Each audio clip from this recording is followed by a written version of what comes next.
ಇಂದ್ರಿಯಗಳು ನಮ್ಗೆ 5. ಯಾವುದು? ಕಣ್ಣು, ಕಿವಿ, ಮೂಗು, ನಾಲಿಗೆ, ಚರ್ಮ. ಹಾಗೆ ಆ ಇಂದ್ರಿಯಗಳು, ಒಂದೊಂದು ಇಂದ್ರಿಯಗಳು ಒಂದೊಂದು ತರದ ಜ್ಞಾನವನ್ನು ಗಳಿಸ್ತದೆ. ಈ ನಮಗೆ ನಾವು ಮಾಡುವಂತಹ ಕಣ್ಣು ಕಿವಿ ನೋಡಿದ್ದು ಎಲ್ಲ ಆ ಕ್ರಿಯೆ ಯಾವುದೇ ಆಗ್ಲಿ ಅದು ಪರಿಪೂರ್ಣವಾಗಿ ಇರುವುದಿಲ್ಲ. ಆದ ಕಾರಣ ಅದು ಅಪರಿಪೂರ್ಣ ಇಂದ್ರಿಯಗಳು ನಮ್ಮದು. ಆಮೇಲೆ ಎರಡನೇದಾಗಿ ಅಲ್ಲಿ ಭ್ರಮೆಗೆ ಒಳಗಾಗುವುದು. ಏನದು ಭ್ರಮೆಗೆ ಒಳಗಾಗುವುದು ಅಂತ ಹೇಳಿದ್ರೆ? ಭ್ರಮೆಗೆ ಒಳಗಾಗೋದಂದ್ರೆ ಮಾತಾಜಿ ನಮ್ಗೆ ಎಲ್ಲಾನು ನೋಡಕ್ ಆಗೋದಿಲ್ಲ. ಸಪೋಸ್ ಈಗ ನಮ್ಮ ಸೈಡ್ ರೂಮ್ ಅಲ್ಲಿ ಏನ್ ನಡೀತಾ ಇದೆ ಅದು ನಮ್ಗೆ ನೋಡಕ್ ಆಗಲ್ಲ. ಸರಿ ಸರಿ, ಹೇಳಿದ್ರು ಸರಿ. ಅಂದ್ರೆ ನಮ್ಗೆ ಅದು ಏನೋ ಅವರಲ್ಲಿ ಮಾಡ್ತಾರೆ, ಅದನ್ನು ಹತ್ತಿರ ಹೋಗಿ ನೋಡಿದಾಗ ಮಾತ್ರ ನಮ್ಗೆ ಅದು ಗೊತ್ತಾಗೋದು. ಅಥವಾ ನಾವು ಅವರಲ್ಲಿ ತಪ್ಪು ಗ್ರಹಿಕೆಯನ್ನು ಕೂಡ ಮಾಡ್ಬೋದು. ತಪ್ಪು ಮಾಡುವವರು ಇನ್ನೊಂದು, ಮೂರನೇದು, ಅದರಲ್ಲಿ 4 ನ್ಯೂನತೆಯಲ್ಲಿ 3ನೇದು ತಪ್ಪು ಮಾಡುವವರು, 4ನೇದು ಮೋಸ ಮಾಡುವವರು. ತಪ್ಪು ಮಾಡಿ ಲಾಸ್ಟಿಗೆ ಹೋಗ್ತಾರೆ ಮೋಸ ಮಾಡ್ಲಿಕ್ಕೆ, ಗುಂಡು ಹಾಕಿ ಕೊಂದೇ ಬಿಡ್ತಾರೆ ಮತ್ತೆ.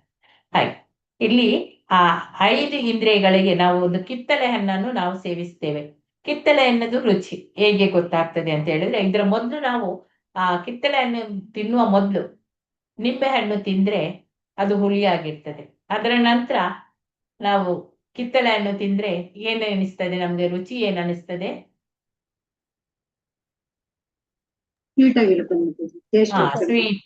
ಸ್ವೀಟ್ ಆಗಿರ್ತದೆ. ಅದೇ ನಾವು ನಿಂಬೆ ಹಣ್ಣಿನ ಬದಲು ಸಕ್ಕರೆ ತಿಂದು ಮತ್ತೆ ಕಿತ್ತಳೆ ಹಣ್ಣು ತಿಂದ್ರೆ ಏನಾಗ್ತದೆ? ಆ ರುಚಿ ಸಪ್ಪೆ ಆಗುತ್ತೆ. ಸಪ್ಪೆ ಅಥವಾ ಹುಳಿ ಏನೋ ಒಂದು ಹೇಳ್ತೇವೆ ನಾವು. ಅಂದ್ರೆ ಇದೇ ನಮ್ಮ ನಾಲಿಗೆ ಇಂದ್ರಿಯಗಳು ಅದು ಪರಿಪೂರ್ಣ ಅಲ್ಲ ಅಂತ ಹೇಳಿ ಇಲ್ಲಿ ಒಂದು ಉದಾಹರಣೆ. ಹಾಗೆ ನಮ್ಗೆ ಬೆಳಕನ್ನು ಸಹ ನಮ್ಗೆ ನೋಡ್ಲಿಕ್ಕೆ ಆಗ್ತದ? ಹತ್ತಿರದಿಂದ ಕೈಯಲ್ಲಿ ನೋಡ್ಲಿಕ್ಕೆ ಸಾಧ್ಯ ಇಲ್ಲ, ಹೌದಾ? ಹೌದು. ಕಣ್ಣು ಆ ಪ್ರಕಾಶ ಅದು ನಮ್ಮ ಕಣ್ಣಿಗೆ ಕುಕ್ಕಿದಾಗ ಇದು ಬೆಳಕು. ನಾವು ಕಣ್ಣು ಮುಚ್ಚಿ ನಾವು ಕೈಯಿಂದ ಹೀಗೆ ಬೆಳಕನ್ನು ಮುಟ್ಲಿಕ್ಕೆ ಖಂಡಿತವಾಗಿಯೂ ಸಾಧ್ಯ ಇಲ್ಲ. ಹಾಗೆ ನಮ್ಮ ಇಂದ್ರಿಯಗಳು ಯಾವುದು ಕೂಡ ಸ್ವತಂತ್ರವಾಗಿ ಇರ್ಲಿಕ್ಕೆ ಕೂಡ ಸಾಧ್ಯ ಇಲ್ಲ. ಹಾಗೆ ದೂರದಲ್ಲಿ ಇದ್ದ ಬೆಟ್ಟ ಏನಾಗ್ತದೆ? ತುಂಬಾ ಚಂದ ಕಾಣ್ತದೆ ಕಣ್ಣಿಗೆ, ಹತ್ತಿರ ಹೋಗಿ ನೋಡಿದ್ರೆ ದೂರದ ಬೆಟ್ಟ ನುಣ್ಣಿಗೆ. ನುಣ್ಣಗೆ. ಹಾಗೆ ಭ್ರಮೆ ಅಂತ ಹೇಳಿದ್ರೆ ಅದೇ ತಪ್ಪು ಕಲ್ಪನೆ. ಈಗ ನಾವು ಬೇರೆಯವರನ್ನು ಅವರು ಊಹಾತ್ಮಕ ಅಂತ ಸಹ ಹೇಳ್ಬೋದು. ಅವರು ನನ್ಗೆ ಬೈತಾ ಇದ್ದಾರೆ ಅಂತೇಳಿ ನಾವೊಂದು ಇಲ್ಲಿ ಊಹೆ ಮಾಡುದು, ಅದೇ ಭ್ರಮೆ ನಮಗೆ ಬರುವಂಥದ್ದು. ಇನ್ನು ತಪ್ಪು ಮಾಡೋದು ಅಂತ ಹೇಳಿದ್ರೆ ಯಾವುದೇ ಒಂದು ಕೆಲಸವನ್ನು ತಪ್ಪು ದಾರಿಯಲ್ಲಿ ಹೋಗಿಕೊಂಡು ಮಾಡುವಂಥದ್ದು. ಅದರಿಂದ ಆ ಭ್ರಮೆಯಿಂದಾಗಿ ಈ ಇಂದ್ರಿಯಗಳಿಂದ ಭ್ರಮೆ ಬರ್ತದೆ. ಭ್ರಮೆಯಿಂದಾಗಿ ನಮಗೆ ತಪ್ಪು ನಾವು ದಾರಿ ಹಿಡಿದುಕೊಳ್ತೇವೆ. ಅವನು ಹಾಗೆ ಬೈತಾ ಇದ್ದಾರೆ ಅಂತ ಹೇಳಿ ನಾವು ಏನ್ ಮಾಡ್ತೇವೆ? ಅವರಿಗೆ ಅವನಲ್ಲಿ ತಪ್ಪನ್ನೇ ಹುಡುಕ್ತಾ ಇರ್ತೇವೆ. ಯಾರು ತಪ್ಪು ನಮ್ಗೆ ಬೈತಾ ಇದ್ದಾರೆ ಅವರಿಗೆ ತಪ್ಪನ್ನೇ ಹುಡುಕ್ತೇವೆ. ಹಾಗೆ ತಪ್ಪು ಮಾಡಿ ಮಾಡಿ ಲಾಸ್ಟಿಗೆ ಹೊಡಿಲಿಕ್ಕೂ ಹೋಗ್ತೇವೆ. ಆ ರೀತಿ ಇದೇ ನಮ್ಮಲ್ಲಿರುವ 4 ದೋಷಗಳು. ಈಗ ಒಂದು ಒಳ್ಳೆಯ ಆಧ್ಯಾತ್ಮಿಕ ಗುರುಗಳು ಅಂತೇಳಿ 3ನೇದು ಕೊಟ್ಟಿದ್ದಾರೆ. ಇಲ್ಲಿ ಆಧ್ಯಾತ್ಮಿಕ ಗುರುಗಳ ಅರ್ಹತೆಗಳು ಏನದು? ಆಧ್ಯಾತ್ಮಿಕ ಗುರುಗಳು ಯಾರು ನಮ್ಮನ್ನ ಕೃಷ್ಣನ್ ಕಡೆ ಕರ್ಕೊಂಡು ಹೋಗ್ತಾರೆ ಹೌದು ಮೊದಲೇ ಅರ್ಹತೆ ಮಾತಾಜಿ. ಆಮೇಲೆ ಗುರುಗಳು ಗುರು ಪರಂಪರೆಯಲ್ಲಿ ಬಂದಿರ್ಬೇಕು ಮಾತಾಜಿ. ಗುರು ಪರಂಪರೆಯಿಂದ ಏನ್ ಹೇಳ್ತಾರೋ ಅದನ್ನ ಮಾತ್ರ ಹೇಳ್ಬೇಕು ಮಾತಾಜಿ. ಇವರು ಅವ್ರಿಗೆ ಇಷ್ಟ ಬಂದಂಗೆ ಹೇಳೋ ಅರ್ಹತೆ ಇರಲ್ಲ ಅವ್ರಿಗೆ. ನೋಡಿ, ಅಲ್ಲಿ ಗುರುವಿನ ಮೂಲ ಗುಣಗಳು ಅದು ಶ್ರೋತೀಯ ಮತ್ತೆ ಬ್ರಹ್ಮನಿಷ್ಠ. ಅಂದ್ರೆ ಆ ಶ್ರೋತೀಯ ಅಂತ ಹೇಳಿ ಗುರು ಏನ್ ಹೇಳ್ತಾರೋ ಅದು ಗುರು ಪರಂಪರೆಯಿಂದ ಜ್ಞಾನ ಪಡೆದು ಅದನ್ನೇ ಹೇಳ್ಬೇಕು ಅವನು. ಅದು ಬಿಟ್ಟು ಬೇರೆ ಏನಾದ್ರೂ ಹೇಳ್ಬಾರ್ದು. ಸ್ವಂತ ವಿಷಯದಲ್ಲಿ ಏನು ಅವನು ಇದ್ ಮಾಡಬಾರ್ದು. ಮತ್ತೆ ಆ ಬ್ರಹ್ಮನಿಷ್ಠ ಅಂದ್ರೆ ಅವನು ಜ್ಞಾನವನ್ನು ಪರಿಪಾಲನೆ ಮಾಡಬೇಕು. ಗುರುವಿಗೆ ನಾವು ಶರಣಾಗತರಾಗಬೇಕು. ಆಗ ಮಾತ್ರ ನಮ್ಗೆ ಅಲ್ಲಿ ಶ್ರೇಯಸ್ಸು ಕೂಡ ಆಗ್ತದೆ. ಅವನು ಕೂಡ ಯಾರು ಬ್ರಹ್ಮನಿಷ್ಠನಾದವನು ಅವನ ಗುರುಗಳಿಗೆ ಅವನು ಶರಣಾಗ್ಲೇಬೇಕು. ಆಗ್ಲೇ ಅವನಿಗೆ ಶ್ರೇಯಸ್ಸು ಅಂತ ಹೇಳಿ ಇಲ್ಲಿ ಗುರು ಎಂದು ಸ್ವೀಕರಿಸುವವನು ಈ 2 ಗುಣಗಳು ಅವನಿಗೆ ಬೇಕು. ಒಂದು ಶ್ರೋತೀಯ, ಇನ್ನೊಂದು ಬ್ರಹ್ಮನಿಷ್ಠ. ಅಂದ್ರೆ ಗುರು ಪರಂಪರೆಯಿಂದ ಬಂದಿರ್ಬೇಕು, ಜ್ಞಾನ ಪಡೆದಿರ್ಬೇಕು, ಇನ್ನು ಬ್ರಹ್ಮನಿಷ್ಠನಾಗಿ ಇರ್ಬೇಕು. ಇನ್ನು ಭಕ್ತರ ಆಶ್ರಯದಲ್ಲಿ ವೇದಗಳನ್ನು ಸುಲಭವಾಗಿ ಅರ್ಥ ಮಾಡಿಕೊಳ್ಳಬಹುದು. ಇಲ್ಲಿ ಜ್ಞಾನವನ್ನು ಪಡೆಯುವ 3 ಮಾರ್ಗಗಳು ಕೊಟ್ಟಿದ್ದಾರೆ. ವೇದಿ, ತ್ರಿವೇದಿ, ಚತುರ್ವೇದಿ ಅಂತೇಳಿ ಒಂದು ಈ 4 ಜನ ಇವರು ಇದ್ರೆ ಕೂಡ ಶ್ರೀಲ ಪ್ರಭುಪಾದ್ರ ಹತ್ರ ಹೋಗಿ ಅವರು ನಿಜವಾಗಿ ಎಲ್ಲವನ್ನೂ ಅರಿತವರು. ಅವರ ಹತ್ರ ಹೋಗಿ ಕೇಳ್ತಾರೆ, ಪರಮ ಸತ್ಯ ಅಂದ್ರೆ ಏನು, ಭಗವಂತ ಅಂದ್ರೆ ಯಾರು, ನೀವು ಅವರನ್ನು ಕಂಡೀರಾ, ತುಂಬಾ ಕ್ವಶನ್ ಅನ್ನು ಕೇಳ್ತಾರೆ. ಆಗ ಶ್ರೀಲ ಪ್ರಭುಪಾದರು ಏನು ಅಂತ ಹೇಳ್ತಾರೆ. ಶ್ರೀಲ ಪ್ರಭುಪಾದರು ಹೇಳ್ತಾರೆ, ಒಂದು ಬಾಲಕನನ್ನು ಕರೀತಾರೆ. ಈಗ ನಿಮ್ಗೆ ಅದೆಲ್ಲ ಗೊತ್ತಿಲ್ಲ ಬಿಡಿ, ಅವ್ರ ಹತ್ರ ಅಷ್ಟನ್ನು ಕೇಳುವಾಗ ಅವ್ರಿಗೆ ಏನು ಗೊತ್ತಿಲ್ಲ. ಆ ಚತುರ್ವೇದಿಗಳಿಗಾಗ್ಲಿ, ತ್ರಿವೇದಿಗಳಿಗಾಗ್ಲಿ, ವೇದಿಗಳಿಗಾಗ್ಲಿ ಅವ್ರ ಹತ್ರ ಈ ಕ್ವಶನ್ ಅನ್ನು ಕೇಳಿದ್ರೆ ಅವರಿಗೆ ಗೊತ್ತಿಲ್ಲ. ಅವರು ಲಾಸ್ಟಿಗೆ ಹೇಳ್ತಾರೆ, ಒಂದು ಮಗುವನ್ನು ಕರೀತಾರೆ, ಅಲ್ಲೇ ಆಟ ಆಡುವ ಮಗು. ಆ ಮಗು ಹತ್ರ ಬಂದು ಶ್ರೀಲ ಪ್ರಭುಪಾದರು ಕೇಳ್ತಾರೆ, ಮಗು ಕೃಷ್ಣ ಯಾರು ಅಂತೇಳಿ ಕೇಳ್ತಾರೆ. ಆಗ ಮಗು ಹೇಳ್ತದೆ ಉತ್ತರ ಕರೆಕ್ಟ್ ಆಗಿ, ಅವನು ಕೃಷ್ಣ ದೇವೋತ್ತಮ ಪರಮ ಪುರುಷ, ಸಕಲ ಐಶ್ವರ್ಯಗಳ ಐಶ್ವರ್ಯ, ಎಲ್ಲಾ ಕಾರಣಗಳ ಕಾರಣಕರ್ತ ಅವನೇ ಅಂತೇಳಿ ಹೇಳ್ತಾನೆ. ಯಾಕೆ ಈ ಮಗು ಈ ರೀತಿ ಹೇಳಿತು ಹಾಗಂತೇಳಿ ಇವರಿಗೆ ತ್ರಿವೇದಿ, ವೇದಿ, ಚತುರ್ವೇದಿ ಇದ್ದವರಿಗೆ ಒಮ್ಮೆಲೆ ಶಾಕ್ ಆಗ್ತದೆ. ಈ ಮಗು ಈ ರೀತಿ ಹೇಳ್ತದೆ ಯಾಕೆ ಅಂತ ಹೇಳಿದ್ರೆ, ಈ ಮಗು ಶ್ರೀಲ ಪ್ರಭುಪಾದರ ಶಿಷ್ಯ. ಅದು ಪ್ರಭುಪಾದರ ಪ್ರವಚನವನ್ನು ಕೇಳಿ ಅದಕ್ಕೆ ಗೊತ್ತಿದೆ. ಆದ್ರೆ ಇವರು ಆ ಪ್ರವಚನವನ್ನು ಕೇಳುವುದಿಲ್ಲ. ಅದೇ ಗುರುವಿನ ಮುಖಾಂತರ ಅವರು ಈ ಪುಸ್ತಕದಿಂದ ಓದಿದ್ದಾರೆ ಅಷ್ಟೇ. ಆದ್ರೆ ಗುರುವಿನ ಮುಖಾಂತರವನ್ನು ಕೇಳಿದ್ರೆ ಇದೆಲ್ಲ ಅರ್ಥ ಆಗ್ತದೆ ಅಂತೇಳಿ ಇಲ್ಲಿ ಹೇಳಿ. ಹಾಗೆಯೇ ಒಮ್ಮೆ ಶ್ರೀಲ ಪ್ರಭುಪಾದರು ಮದ್ರಾಸ್ ಇರಬಹುದು, ಅಲ್ಲಿ ಅವರಿಗೆ ಯಾರೋ ಒಬ್ರು ಬೆಳ್ಳಿದ ಚಿನ್ನದ ಏನೋ ಒಂದು ಉಡುಗೊರೆ ತಂದು ಕೃಷ್ಣನ ಮೂರ್ತಿಯನ್ನು ತಂದು ಕೊಡ್ತಾರೆ, ವಿಗ್ರಹವನ್ನು ಕೊಡ್ತಾರೆ.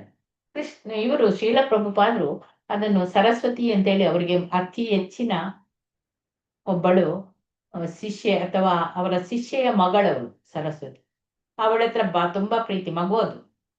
ಹಾಗೆ ಆ ಮಗುವನ್ನು ಕರೆದು ಮಗು ಹತ್ರ ಕೊಡ್ತಾರೆ. ಆ ಮಗುಗೆ ಭಾರಿ ಖುಷಿ ಆಗ್ತದೆ. ಆ ವಿಗ್ರಹವನ್ನು ತೋರಿಸಿ ಬಿಡ್ತಾರೆ ಅವಳಿಗೆ. ಅಂತೂ ಒಂದ್ ದಿವಸ ಆಟ ಆಡುವಾಗ ಅವಳಲ್ಲೇ ಇಟ್ಟು ಹೋಗ್ತಾಳೆ. ಪ್ರಭುಪಾದರು ಅದನ್ನು ತೆಗೆದಿಡ್ತಾರೆ ಅವರ ಜೇಬಿನ ಒಳಗೆ, ಹೊರದೆ ಕೂತ್ಕೊಳ್ಳುವ ಜಾಗದಲ್ಲಿ ಅಡಗಿಸಿರ್ತಾಳೆ. ಈ ಹುಡುಗಿ ಆಟ ಆಡಿ ಬಂದು ಹುಡುಕ್ತಾಳೆ, ಕೃಷ್ಣ ಎಲ್ಲಿ, ಕೃಷ್ಣ ಎಲ್ಲಿ, ಕೃಷ್ಣ ಎಲ್ಲಿ ಅಂತೇಳಿ ಹುಡುಕ್ತಾಳೆ. ಯಾರ ಹತ್ತಿರ ಇದೆ ಹೇಳಿ ಅಂತ ಹೇಳ್ತಾರೆ. ಯಾರು ಏನು ಹೇಳುದಿಲ್ಲ. ಅಷ್ಟೊತ್ತಿಗೆ ಒಬ್ಬ ಭಕ್ತ ಹೇಳ್ತಾನೆ, ಕೃಷ್ಣ ನಿಂದು ಎಲ್ಲಿ, ನೀನ್ ಎಲ್ಲಿ ಹುಡುಕ್ತಾ ಇದ್ದೀಯಾ, ಎಲ್ಲಿದ್ದಾನೆ ಅವನು ಅಂತ ಕೇಳ್ತಾರೆ. ಯಾರ ಹತ್ತಿರ ಬಿಟ್ಟು ಹೋಗಿದ್ಯಾ ನೀನು? ಅವಳು ಎಲ್ಲ ನನಗೆ ಹುಡುಕಾಡಿ ಸುಸ್ತಾಯ್ತು, ಎಲ್ಲಿಯೂ ಸಿಗ್ಲಿಲ್ಲ, ಯಾರ ಹತ್ತಿರ ಇರ್ಬೋದು ಅಂತ ಹೇಳಿ ಅವನು ಕೇಳುವಾಗ ಇವಳಿಗೆ ಪಕ್ಕ ತಲೆಗೆ ಹೋಗ್ತದೆ ಅಂತೆ. ಪ್ರಭುಪಾದ್ರ ಹತ್ತಿರ ಅಂತೇಳಿ ಪ್ರಭುಪಾದ್ರ ಹತ್ತಿರ ಹೋಗ್ತಾಳಂತೆ. ನೋಡಿ ಆ ರೀತಿ. ಆಗ ಮತ್ತೆ ಪ್ರಭುಪಾದ್ರಿಗೆ ಖುಷಿ ಆಗ್ತದೆ, ಅವರು ಆ ವಿಗ್ರಹವನ್ನು ಅವಳಿಗೆ ಕೊಟ್ಟು ಬಿಡ್ತಾರಂತೆ. ಹಾಗೆ ನಾವೆಲ್ಲ ವೇದಗಳನ್ನು ಇಲ್ಲಿ ಗುರುವಿನ ಆಶ್ರಯದಲ್ಲೇ ಪಡೆಯಬೇಕು. ಜ್ಞಾನವನ್ನು ಪಡೆಯುವ 3 ಮಾರ್ಗಗಳು ಶ್ರುತಿ, ಸ್ಮೃತಿ, ನ್ಯಾಯ. ಅದರಲ್ಲಿ ವೇದಗಳ ವಿಭಾಜನೆ ಮಾಡಿದ್ದು ಯಾರು? ಶ್ರುತಿಗಳಲ್ಲಿ ನಮ್ಗೆ ವೇದಗಳ ವಿಭಾಜನೆ ಬರ್ತದೆ. ಅದನ್ನು ಮಾಡಿದ್ದು ವ್ಯಾಸದೇವರು. ಅವರ ಕಾರ್ಯ ಕೊಡುಗೆ ನಮ್ಗೆ 4 ವೇದ ಮಾಡಿದ್ದಾರೆ, ಉಪನಿಷತ್ತುಗಳಿದೆ. 4 ವೇದಗಳು ಯಾವುದು ಗೊತ್ತಿದೆಯಾ? ಗೊತ್ತಿರ್ಬೇಕು ನಿಮ್ಗೆ. ಯಜುರ್ವೇದ, ಯಜುರ್ವೇದ, ಸಾಮವೇದ, ಋಗ್ವೇದ, ಯಜುರ್ವೇದ, ಅಥರ್ವಣ ವೇದ. ಉಪನಿಷತ್ತುಗಳು ಇದೆಲ್ಲ ಮಾಡಿದ್ಯಾರು? ವೇದವ್ಯಾಸ. ಇದೇ ಶ್ರುತಿ, ಭಗವಂತನಿಂದ ಬಂದ ವಾಣಿ.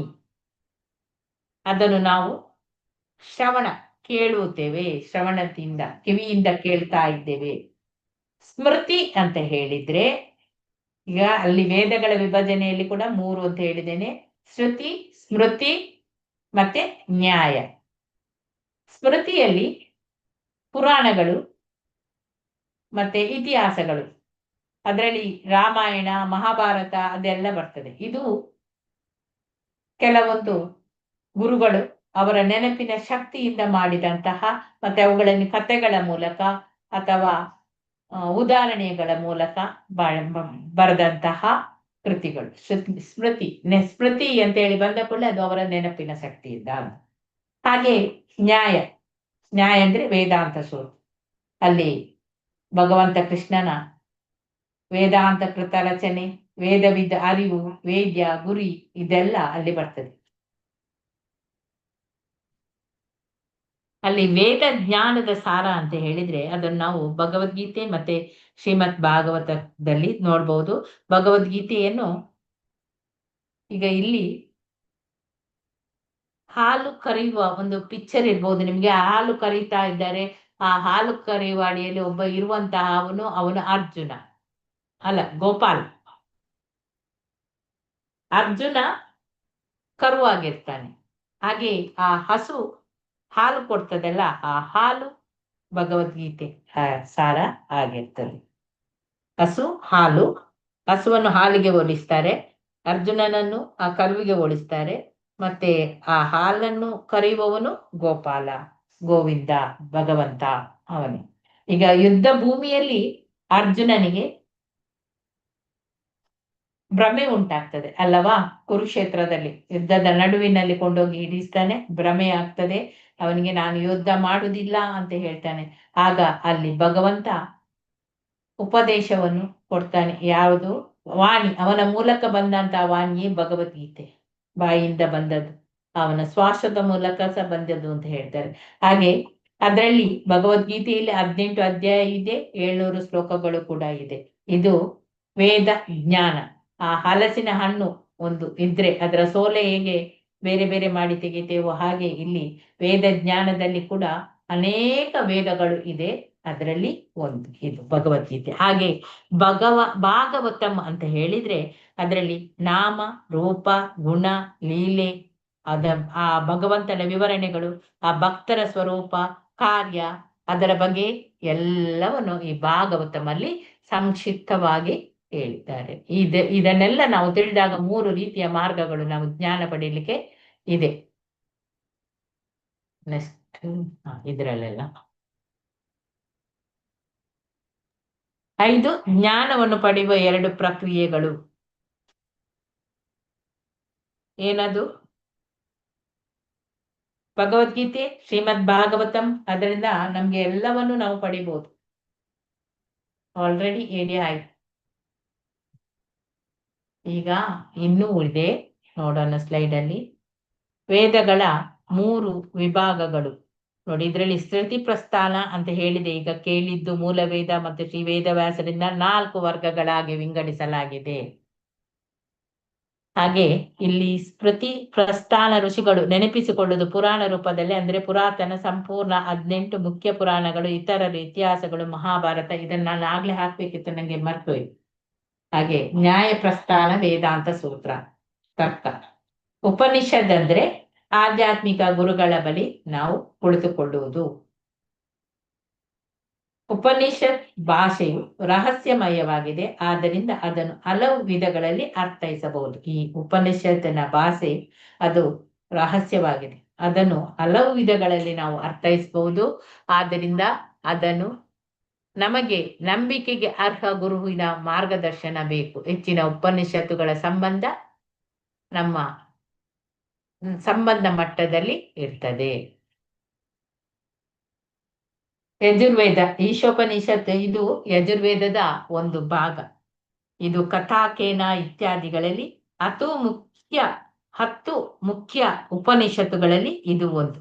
ಇದು ಸ್ವಭಾವತಃ ವಿಶ್ಲೇಷಣಾತ್ಮಕ ಮತ್ತು ತಾತ್ವಿಕವಾಗಿದೆ, ಆದರೆ ಬಹಳ ಕಾವ್ಯಾತ್ಮಕ ಮತ್ತೆ ಪ್ರಾರ್ಥನಾಮಯವಾಗಿದೆ. ಇದು ಓಂ ಆಮಂತ್ರಣ ಮಂತ್ರ. ಇದು ನಾಳೆ ಮಾಡೋಣ, ಯಾಕೆಂದ್ರೆ ಇದನ್ನು ಇನ್ನೂ ಕೆಲವೆಲ್ಲ ಉಂಟು. ಈಗ ಈ ಸ್ಲೈಡ್ ತೆಗೆದು ಇನ್ನೊಂದು ಸ್ಲೈಡ್ ಹಾಕಿ ಸ್ವಲ್ಪ ಅದನ್ನು ಓದಿಕೊಳ್ಳುವ, ಆಗ ನಿಮ್ಗೆ ಸರಿಯಾಗಿ ಅರ್ಥ ಆಗ್ತದೆ. ಇದರಲ್ಲಿ ಪೂರ್ಣಮದಂ ಪೂರ್ಣಮಿದಂ ಅದು ನಾಳೆ ಪ್ರಾರ್ಥನೆಯಲ್ಲಿ ನಾಳೆ ಮಾಡೋಣ, ಮಾಡ್ಬೋದು.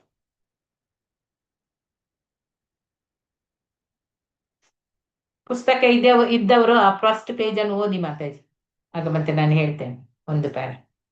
ಯಾರು ಓದ್ತೀರಿ? ಅಷ್ಟೊತ್ತಿಗೆ ನಾನು ಇಲ್ಲಿ ಶೇರ್ ಮಾಡ್ತೇನೆ. ಹರೇ ಕೃಷ್ಣ ಮಾತಾಜಿ.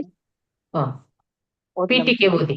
ಪೀಠಿಕೆ ವೇದಗಳ ಉಪದೇಶಗಳು.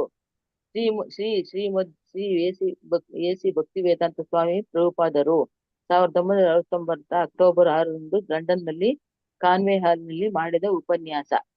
ಮಹನೀಯರೇ ಮತ್ತು ಮಹಿಳೆಯರೇ, ನನ್ನ ಹಿಂದಿನ ಉಪನ್ಯಾಸದ ವಿಷಯ ವೇದಗಳ ಉಪದೇಶಗಳು ವೇದಗಳು ಎಂದರೇನು? ವೇದ ಎಂಬ ಪದದ ಧಾತುವನ್ನು ಅನೇಕ ರೀತಿಯಲ್ಲಿ ಅರ್ಥೈಸಬಹುದು. ಆದರೆ ಕೊನೆಗೆ ಎಲ್ಲದರ ಉದ್ದೇಶ ಒಂದೇ. ವೇದ ಎಂದ್ರೆ ಜ್ಞಾನ. ನೀವು ಒಪ್ಪುವ ಯಾವುದೇ ಜ್ಞಾನವೇ ವೇದ. ಏಕೆಂದರೆ ವೇದಗಳ ಉಪದೇಶಗಳೇ ಮೂಲಭೂತವಾದ ಜ್ಞಾನ. ಬದ್ಧ ಸ್ಥಿತಿಯಲ್ಲಿ ನಮ್ಮ ಜ್ಞಾನವು ಅನೇಕ ನ್ಯೂನ್ಯತೆಗಳನ್ನು ಒಳಪಟ್ಟಿದೆ.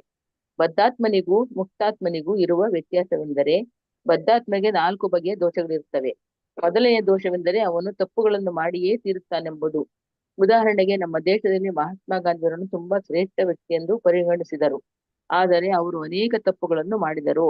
ಅವರ ಜೀವನದ ಕೊನೆಯ ಹಂತದಲ್ಲಿ ಅವರ ಸಹಾಯಕರು ಮಹಾತ್ಮ ಗಾಂಧಿಯವರೇ, ನವದೆಹಲಿಯ ಸಭೆಗೆ ಹೋಗಬೇಡಿ, ನಿಮ್ಮ ಜೀವಕ್ಕೆ ಅಪಾಯವಿದೆ ಎಂದು ನನ್ನ ಕೆಲವು ಮಿತ್ರರು ಹೇಳಿದ್ದಾರೆ ಎಂದು ಎಚ್ಚರಿಕೆ ಕೊಟ್ಟರು.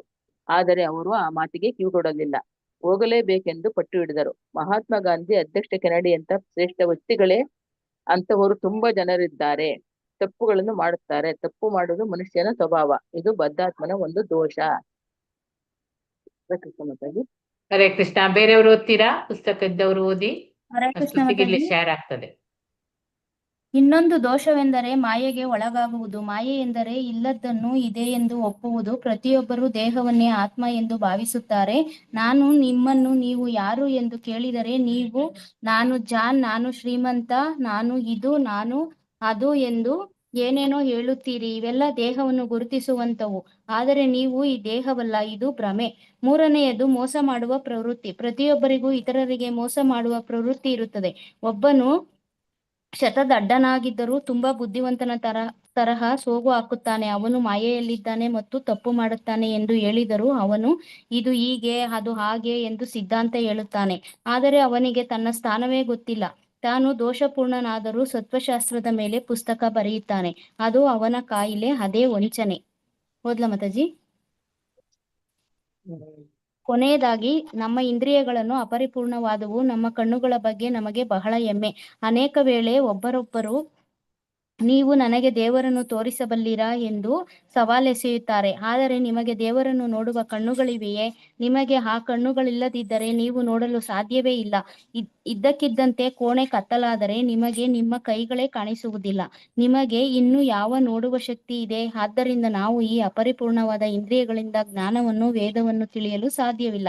ಬದ್ಧ ಜೀವನದಲ್ಲಿ ಈ ನ್ಯೂನತೆಗಳನ್ನಿಟ್ಟುಕೊಂಡು ನಾವು ಯಾರಿಗೂ ಪರಿಪೂರ್ಣ ಜ್ಞಾನವನ್ನು ನೀಡಲು ಸಾಧ್ಯವಿಲ್ಲ. ಸ್ವತಃ ನಾವು ಪರಿಪೂರ್ಣರಲ್ಲ. ಆದ್ದರಿಂದ ನಾವು ವೇದಗಳನ್ನು ಅವು ಹೇಗಿವೆಯೋ ಹಾಗೆಯೇ ಒಪ್ಪಿಕೊಳ್ಳುತ್ತೇವೆ. ಬೇರೆ ಯಾರಾದ್ರೂ ಓದ್ತಾರ ಮಾತಾಜಿ? ಓದಿ. ಹರೇ ಕೃಷ್ಣ ಮಾತಾಜಿ. ಹರೇ ಕೃಷ್ಣ ಓದಿ. ಮಾತಾಜಿ. ವೇದಗಳನ್ನು ನೀವು ಹಿಂದೂ ಎಂದು ಕರೆಯಬಹುದು. ಆದರೆ ಹಿಂದೂ ಎಂಬುದು ಅನ್ಯದೇಶೀಯ ಪದ. ನಾವು ಹಿಂದೂಗಳಲ್ಲ. ನಾವು ನಿಜವಾಗಿ ವರ್ಣಾಶ್ರಮ ಧರ್ಮಕ್ಕೆ ಸೇರಿದವರು. ವರ್ಣಾಶ್ರಮ ಎನ್ನುವುದು ವೇದಗಳ ಅನುಯಾಯಿಗಳನ್ನು, ಅಂದರೆ ಮಾನವ ಸಮಾಜವು ವರ್ಣ ಮತ್ತು ಆಶ್ರಮಗಳ 8 ವಿಭಾಗಗಳಲ್ಲಿರುವುದನ್ನು ಒಪ್ಪುವವರನ್ನು ಸೂಚಿಸುತ್ತದೆ. ಸಮಾಜದಲ್ಲಿ 4 ವಿಭಾಗಗಳಿವೆ. ಆಧ್ಯಾತ್ಮಿಕ ಜೀವನದಲ್ಲೂ ಸ್ಕ್ರಾಲ್ ಮಾಡಿ ಮಾತಾಜಿ. ಆಧ್ಯಾತ್ಮಿಕ ಜೀವನದಲ್ಲೂ 4 ವಿಭಾಗಗಳಿವೆ. ಇದನ್ನು ವರ್ಣಾಶ್ರಮ ಎಂದು ಕರೆಯುತ್ತಾರೆ. ದೇವರು ಈ ವಿಭಾಗಗಳನ್ನು ಸೃಷ್ಟಿಸಿರುವುದರಿಂದ ಇವು ಎಲ್ಲ ಕಡೆಯೂ ಇವೆ ಎಂದು ಭಗವದ್ಗೀತೆಯಲ್ಲಿ ಹೇಳಿದೆ. ಬ್ರಾಹ್ಮಣ, ಕ್ಷತ್ರಿಯ, ವೈಶ್ಯ ಮತ್ತು ಶೂದ್ರ ಎಂಬುವ ಸಮಾಜದ 4 ವಿಭಾಗಗಳು. ಬ್ರಹ್ಮನೆಂದರೆ ಏನು ಎಂಬುದನ್ನು ತಿಳಿದ ಬುದ್ಧಿವಂತ ಜನರ ಒಂದು ವರ್ಗವೇ ಬ್ರಾಹ್ಮಣ. ಅದೇ ರೀತಿ ಕ್ಷತ್ರಿಯರ ವರ್ಗವು ಆಳುವ ವರ್ಗಕ್ಕೆ ಸೇರಿದೆ. ಬ್ರಾಹ್ಮಣರ ಅನಂತರದ ಬುದ್ಧಿವಂತರ ವರ್ಗ ಅನಂತರ ವೈಶ್ಯರು. ಇವರು ವರ್ತಕ ವರ್ಗದವರು. ಈ ಸಹಜ ವರ್ಗಗಳು ಎಲ್ಲೆಲ್ಲೂ ಇವೆ. ಇದು ವೈದಿಕ ತತ್ವ. ಇದನ್ನು ನಾವು ಒಪ್ಪಿಕೊಳ್ಳುತ್ತೇವೆ. ವೈದಿಕ ತತ್ವಗಳನ್ನು ಸ್ವತಃಸಿದ್ಧವಾದ ಸತ್ಯವೆಂದು ಒಪ್ಪಲಾಗಿದೆ. ಏಕೆಂದರೆ ವೇದ ತತ್ವ ತಪ್ಪಾಗಲು ಸಾಧ್ಯವಿಲ್ಲ. ಇದು ಎಲ್ಲರೂ ಒಪ್ಪಿರುವ ವಿಷಯ. ಉದಾಹರಣೆಗೆ, ಭಾರತದಲ್ಲಿ ಸಗಣಿಯನ್ನು ಪವಿತ್ರವಾದದೆಂದು ಭಾವಿಸಲಾಗಿದೆ. ಆದರೆ ಸಗಣಿ ಒಂದು ಪ್ರಾಣಿಯ ಮಲ. ಒಂದು ಕಡೆ ಅಮೇಧ್ಯವನ್ನು ಮುಟ್ಟಿದರೆ ತಕ್ಷಣ ಸ್ನಾನ ಮಾಡಬೇಕೆಂದು ವೈದಿಕ ವಿಧಿ ಹೇಳುತ್ತದೆ. ಆದರೆ ಇನ್ನೊಂದು ಕಡೆ ಹಸುವಿನ ತುಪ್ಪ ಪವಿತ್ರವೆಂದು ಹೇಳಿದೆ. ನೀವು ಸಗಣಿಯಿಂದ ಅಪವಿತ್ರವಾದ ಸ್ಥಳವನ್ನು ಸಾರಿಸಿದರೆ ಆ ಸ್ಥಳ ಪವಿತ್ರವಾಗುತ್ತದೆ. ನಮ್ಮ ಅಲ್ಪ ಬುದ್ಧಿಯಿಂದ ನಾವು ಇದು ಪರಸ್ಪರ ವಿರೋಧವಾದುದು ಎಂದು ವಾದಿಸಬಹುದು. ವಾಸ್ತವವಾಗಿ ಇದು ಮೇಲ್ನೋಟಕ್ಕೆ ವಿರೋಧವಾಗಿ ಕಾಣುತ್ತದೆ. ಆದರೆ ಅದು ವಿರೋಧವಲ್ಲ, ಅದು ನಿಜ. ಕಲ್ಕತ್ತಾದಲ್ಲಿನ ಖ್ಯಾತ ವಿಜ್ಞಾನಿಯೂ ವೈದ್ಯರೂ ಆದ ಒಬ್ಬರು ಸಗಣಿಯನ್ನು ವಿಶ್ಲೇಷಿಸಿ ನೋಡಿದಾಗ ಅವರಿಗೆ ಅದರಲ್ಲಿ ಎಲ್ಲ ಭೂತಿನಾಶಕ ಗುಣಗಳು ಇವೆ ಎಂದು ತಿಳಿಯಿತು. ಹರೇ ಕೃಷ್ಣ ಪ್ರಭುಜಿ, ಒಂದ್ ಸ್ವಲ್ಪ ಹರೇ ಕೃಷ್ಣ ವಿವರಿಸ್ತೇನೆ, ಮಾತಾಜಿ. ಮತ್ತೆ ಧನ್ಯವಾದ ಮತ್ತೆ ಮಾತಾಜಿ. ಕಂಟಿನ್ಯೂ ಮಾಡೋಣ, ಓದೋಣ. ಅಲ್ಲಿ ಈ ಶ್ರೀಮದ್ ಭಕ್ತಿ ವೇದಗಳ ಉಪದೇಶಗಳು, ಅಲ್ಲಿ ಅವರು ಏನು ಭಕ್ತಿ ವೇದಾಂತ ಸ್ವಾಮಿ ಪ್ರಭುಪಾದರು 1969 ಅಕ್ಟೋಬರ್ 6 ಆಗ ಲಂಡನ್ ನಲ್ಲಿ ಕಾನ್ವೆಲ್ತ್ ಮಾಡಿದ ಉಪನ್ಯಾಸದಲ್ಲಿ, ಅಲ್ಲಿ ಕಾನ್ವೆಲ್ಲಿನಲ್ಲಿ ಮಾಡಿದಂತಹ ಉಪನ್ಯಾಸ ಇದು. ಇಲ್ಲಿ ಏನ್ ಮಾಡಿದ್ದಾರೆ, ಈ ವೇದಗಳು ಎಂದರೇನು ಅಂದ್ರೆ ವೇದ ಎಂಬ ಪದದ ಧಾತುಗಳನ್ನು ಅನೇಕ ರೀತಿಯಲ್ಲಿ ನಾವು ಅರ್ಥೈಸಿಕೊಳ್ಬಹುದು. ಕೊನೆಗೆ ಎಲ್ಲದರ ಉದ್ದೇಶ ಏನು, ಒಂದೇ. ಅದು ವೇದ ಅಂದ್ರೆ ಒಂದು ಜ್ಞಾನ ಅಂತೇಳಿ ಅರ್ಥ ಆಯ್ತು. ಈಗ ಜ್ಞಾನವೇ ವೇದ ಅಂದ್ರೆ, ಬೇಕೆಂದ್ರೆ ವೇದಗಳ ಉಪದೇಶಗಳ ಮೂಲಭೂತವಾದ ಜ್ಞಾನವೇ ಬದ್ಧ ಸ್ಥಿತಿಯಲ್ಲಿ ನಮ್ಮ ಜ್ಞಾನವು ಏನಾಗಿದೆ, ಈಗ ಅನೇಕ ನ್ಯೂನ್ಯತೆಗಳಿಗೆ ಒಳಗೊಂಡಿದೆ ಅಂತ ಹೇಳ್ತಾರೆ. ಬದ್ಧಾತ್ಮನಿಗೂ ಮುಕ್ತಾತ್ಮನಿಗೂ ಇರುವ ವ್ಯತ್ಯಾಸ, ಬದ್ಧಾತ್ಮನಿಗೆ 4 ಬಗೆಯ ದೋಷಗಳು, ಈಗಾಗಲೇ ಹೇಳಿದೆ ನಾನು, 4 ಬಗೆಯ ದೋಷಗಳು. ಆಮೇಲೆ ಏನದು, ಭ್ರಮೆಗೆ ಒಳಗಾಗುವುದು, ಅಪರಿಪೂರ್ಣ ಇಂದ್ರಿಯಗಳು, ತಪ್ಪು ಮಾಡುವವನು, ಮತ್ತೆ ಮೋಸ ಮಾಡುವ, ಇದೆ ಬದ್ಧಾತ್ಮರದು ನಮ್ಮದು. ಇಲ್ಲಿ ಕೊಟ್ಟಿದ್ದಾರೆ ನೋಡಿ, ಮೊದಲನೆಯ ದೋಷವೆಂದರೆ ಅದೇ ತಪ್ಪುಗಳನ್ನು ಮಾಡಿ, ಅದಾಯ್ತು, ಈಗ ಹೇಳಿ ಆಯ್ತು. ನಮ್ಮ ದೇಶದಲ್ಲಿ ಉದಾಹರಣೆಯನ್ನು ನೋಡೋಣ. ನಮ್ಮ ದೇಶದಲ್ಲಿ ಮಹಾತ್ಮ ಗಾಂಧಿಯರನ್ನು ತುಂಬಾ ಶ್ರೇಷ್ಠ ವ್ಯಕ್ತಿ ಅಂತೇಳಿ ನಾವು ಪರಿಗಣಿಸ್ತೇವೆ. ಆದ್ರೆ ಅವರು ಅನೇಕ ತಪ್ಪುಗಳನ್ನು ಮಾಡಿದ್ರು. ಅವರ ಜೀವನದ ಕೊನೆಯಲ್ಲಿ ಅವರಿಗೆ ಗುಂಡಿಕ್ಕಿ ಕೊಂದ್ರು. ಅವರ ಸಹಾಯಕರಲ್ಲೇ ಒಬ್ಬರು ಕೊಂದದ್ದು ಅಲ್ಲವಾ? ಸಭೆಗೆ ಹೋಗ್ಬೇಡಿ ಅಂತ ಹೇಳಿದ್ರು, ನಿಮ್ಮ ಜೀವಕ್ಕೆ ಅಪಾಯ ಇದೆ ಅಂತ ಹೇಳಿದ್ರು, ಎಚ್ಚರಿಕೆ ಕೊಟ್ಟಿದ್ದಾರೆ. ಆದ್ರೂ ಆ ಮಾತಿಗೆ ಅವರು ಕಿವಿ ಕೊಡ್ಲಿಲ್ಲ. ಹೋಗ್ಬೇಕು ಅಂತ ಹೇಳಿ ಹಠ ಹಿಡಿದು, ಅಲ್ಲಿ ಕೆನಡಿಯಂತಹ ಅಧ್ಯಕ್ಷ ಶ್ರೇಷ್ಠ ವ್ಯಕ್ತಿಗಳು ಕೂಡ, ಅಂತವರು ಕೂಡ ತುಂಬಾ ಜನರಿದ್ದಾರೆ ಮಹಾತ್ಮ ಗಾಂಧಿಯಾಗಿ. ಅವರು ಕೂಡ ತಪ್ಪುಗಳನ್ನು ಮಾಡ್ತಾರೆ, ಹೇಳಿದ ಮಾತನ್ನು ಕೇಳುವುದಿಲ್ಲ. ನಿಮ್ಗೆ ಭ್ರಮೆ ಅಂತೇಳಿ ನಾವು ಅಲ್ಲೇ ಮನೆಯಲ್ಲಿ ಕೂತ್ಕೊಳ್ಳುದಿಲ್ಲ, ನಾನು ಹೋಗ್ತೇನೆ ಅಂತೇಳಿ ಹೋದ್ರು, ಅವನನ್ನು ಕೊಂದ್ರು. ಯಾರವ ಕೊಂದವ, ಎಂತ ಏನದು ಅವನ ಹೆಸರು, ಗೋಡ್ಸೆ ಮಾತಾಜಿ. ಗೋ ಅಂತ ಬರ್ತದೆ ನಂಗೆ ಅಷ್ಟೇ. ನಾಥೂರಾಮ್ ಗೋಡ್ಸೆ ಮಾತಾಜಿ. ಸರಿ, ಸರಿ. ತಪ್ಪು ಮಾಡುವುದು ಎಲ್ಲಾ ಮನುಷ್ಯರ ಸ್ವಭಾವ, ಇದೆ ತಪ್ಪು. ಇದು ನಮ್ಮಂತಹ ಬದ್ಧಾತ್ಮರ ಒಂದು ದೋಷ. ಈಗ ಇನ್ನೊಂದು ದೋಷ ಏನು ಹೇಳಿದರೆ, ಮಾಯೆಗೆ ಒಳಗಾಗುದು. ಅದೇನು, ಇಲ್ಲದನ್ನು ಇದೆ ಅಂತೇಳಿ ಹೇಳುದು. ಅವನಲ್ಲಿ ಕದಿಯದಿದ್ರು ಅವನು ಕದ್ದಿದ್ದಾನೆ ಅಂತ ಹೇಳುದು, ಅಥವಾ ಏನಾದ್ರೂ ಒಂದು ಸೃಷ್ಟಿಸಿ ಹೇಳುವಂಥದ್ದು, ಇದೇ ಭ್ರಮೆ. ಪ್ರತಿಯೊಬ್ಬರು ದೇಹವನ್ನೇ ಆತ್ಮ ಎಂದು ಭಾವಿಸ್ತಾರೆ. ನಾನು ನಿಮ್ಮನ್ನು ನೀವು ಯಾರು ಎಂದು ಕೇಳಿದ್ರೆ ನಾನು ಜಾನು. ನಾವೇನು ಹೇಳ್ತೇವೆ, ನೀವು ಯಾರು ಅಂತ ಕೇಳಿದ್ರೆ ನಮ್ಮ ಹೆಸರೆತ್ತುಕೊಂಡು ನಾವು ಹೇಳ್ತೇವೆ, ನಾನೊಬ್ಬ ಶ್ರೀಮಂತ ಉದ್ಯೋಗಿ, ಹಾಗೆ ಹಾಗೆ ಹೀಗೆ ಅಂತೇಳಿ ಲಂಗು ಪುಸ್ಕು ಅಂತೇಳಿ ಬಿಡ್ತೇವೆ ಅಲ್ಲವಾ? ದೇಹವನ್ನು ಅದೇ ನಮಗೆ ಭ್ರಮೆ. ಇನ್ನು 3ನೇದು ಮೋಸ ಮಾಡಬಹುದು. ಅದು ಪ್ರತಿಯೊಬ್ಬರಿಗೂ ಇತರರಿಗೆ ಮೋಸ ಮಾಡುವ ಒಂದು ಪ್ರವೃತ್ತಿ ಇರುತ್ತದಂತೆ. ಒಬ್ಬನು ಶತದಡ್ಡನಾಗಿದ್ರು ಕೂಡ ಬುದ್ಧಿವಂತನ ತರಹ ಮೋಸ ಹೋಗ್ತಾನೆ. ನಮ್ಮನ್ನೇ ನಾವು ಆಲೋಚನೆ ಮಾಡಿಕೊಳ್ಳುವ, ನಾವೇ ಎನಿಸಿಕೊಳ್ಳುತ್ತೇವೆ ನಾವು ತುಂಬಾ ಒಳ್ಳೆಯವರಂತ. ಆದ್ರೆ ನಮ್ಮಲ್ಲಿ ಇರುವಂತಹ ಕೆಟ್ಟ ಗುಣಗಳು ಒಂದಾದ್ರೂ ಒಂದು ಇದ್ದೇ ಇರ್ತದೆ. ಅದೇ ನಮ್ಮ ಭ್ರಮೆ ಅಲ್ಲವಾ? ಮೋಸ ಮಾಡ್ತೇವೆ ನಾವು ಬೇರೆಯವರಿಗೆ. ಏನು ಮೋಸ ಮಾಡ್ತೇವೆ, ನಮ್ಗೆ ಗೊತ್ತಿದೆ ಅಂತೇಳಿ ಒಂದು ಮೋಸ ಮಾಡೋದು. ಅದು ಅಂದ್ರೆ ನಮ್ಮನ್ನು ಮಾಯೆ ಹಿಡಿತದಲ್ಲಿ ಇಟ್ಟುಕೊಂಡಿದ್ದಾಳೆ. ಅವಳ ಹಿಡಿತದಿಂದ ನಾವು ತಪ್ಪಿಸ್ಬೇಕಾದ್ರೆ ನಮ್ಗೆ ಒಂದೇ ಒಂದು ಮಾರ್ಗ, ಅದೇ ಈ ತತ್ವಪೂರ್ಣವಾದ ಜ್ಞಾನದ ಮೇಲೆ ನಾವು ಕೇಳ್ಬೇಕು, ಮಾಡ್ಬೇಕು. ಆ ಹರೇ ಕೃಷ್ಣ ಜಪವನ್ನು ಎಂದಿಗೂ ಬಿಡಬಾರ್ದು. ಆಗ ನಾವು ಸ್ವಲ್ಪನೇ ಮಾಯೆಯ ಕೈಯಿಂದ ಬಿಡುಗಡೆ ಆಗ್ತಾ ಬರ್ತೇವೆ. ನಮ್ಗೆ ಒಂದು ಕಾಯಿಲೆ ಅದು ಅಂತ ಹೇಳ್ತಾರೆ. ವಂಚನೆ ಮಾಡುದು, ಮೋಸ ಮಾಡುದಂದ್ರೆ ವಂಚನೆ ಮಾಡುದು. ಒಬ್ಬರಿಗೆ ಹಣ ಕೊಡ್ತೇನೆ ಅಂತ ಹೇಳುದು, ಕೊಡದೇ ಇರುವುದು, ಅಥವಾ ನಮ್ಮಿಂದ ಸಾಲ ತೆಗೆದುಕೊಂಡು ಹೋಗುದು, ಅವರು ನಮಗೆ ಹಿಂದೆ ವಾಪಸ್ ಕೊಡದೇ ಇದ್ದವರು, ಅದು ಕೂಡ ಒಂದು ಮೋಸವೇ ಅಲ್ಲವಾ? ಹೌದಾ ಅಲ್ಲವಾ? ಹೌದು ಮಾತಾಜಿ. ಅಂತಹ ವಂಚನೆಗಳಿಗೆ ನಾವು ಒಳಗಾಗ್ತೇವೆ. ಕೊನೆಯದಾಗಿ ನಮ್ಮ ಇಂದ್ರಿಯಗಳು ಎಲ್ಲವೂ ಅಪರಿಪೂರ್ಣವಾದದ್ದು ಅಂತೇಳಿ ಒಟ್ಟಿಗೆ ನಾವು ಹೇಳ್ಬೋದು. ಇದು ಓದಿದ್ರಲ್ಲ ಮಾತಾಜಿ, ಓದಿದ್ದೀರಾ? ಯಾವ್ದು ಹರೇ ಮಾತಾಜಿ? ಕೃಷ್ಣ. ಕೊನೆಯದಾಗಿ ನಮ್ಮ ಇಂದ್ರಿಯಗಳು ಓದಿದೀವಿ ಪ್ರಭು ಮಾತಾಜಿ, ಓದಿ. ಅದೇ ಎಲ್ಲಿ ಹೋಯ್ತು? ಓದಿದ್ದೆವು. ಇಲ್ಲಿ ಈ ಪ್ಯಾರ ಆಗಿದೆ. ಅಂದ್ರೆ ಅಲ್ಲಿ ಒಬ್ಬೊಬ್ಬರು ಒಂದೊಂದ್ ಸಲ ನಮ್ಗೆ ಎಲ್ಲರಿಗೂ ಕೂಡ ನಾವು ಎಲ್ಲರೂ ಕೂಡ ಅಪರಿಪೂರ್ಣರೇ. ಯಾರು ಏನು ಎಲ್ಲ ಜ್ಞಾನವಂತರು ಯಾರು ಇಲ್ಲ. ನಮ್ಗೆ ಪೂರ್ಣವಾಗಿ ಯಾವ ವಿಷಯದಲ್ಲಿ ಕೂಡ ಗೊತ್ತಿಲ್ಲ.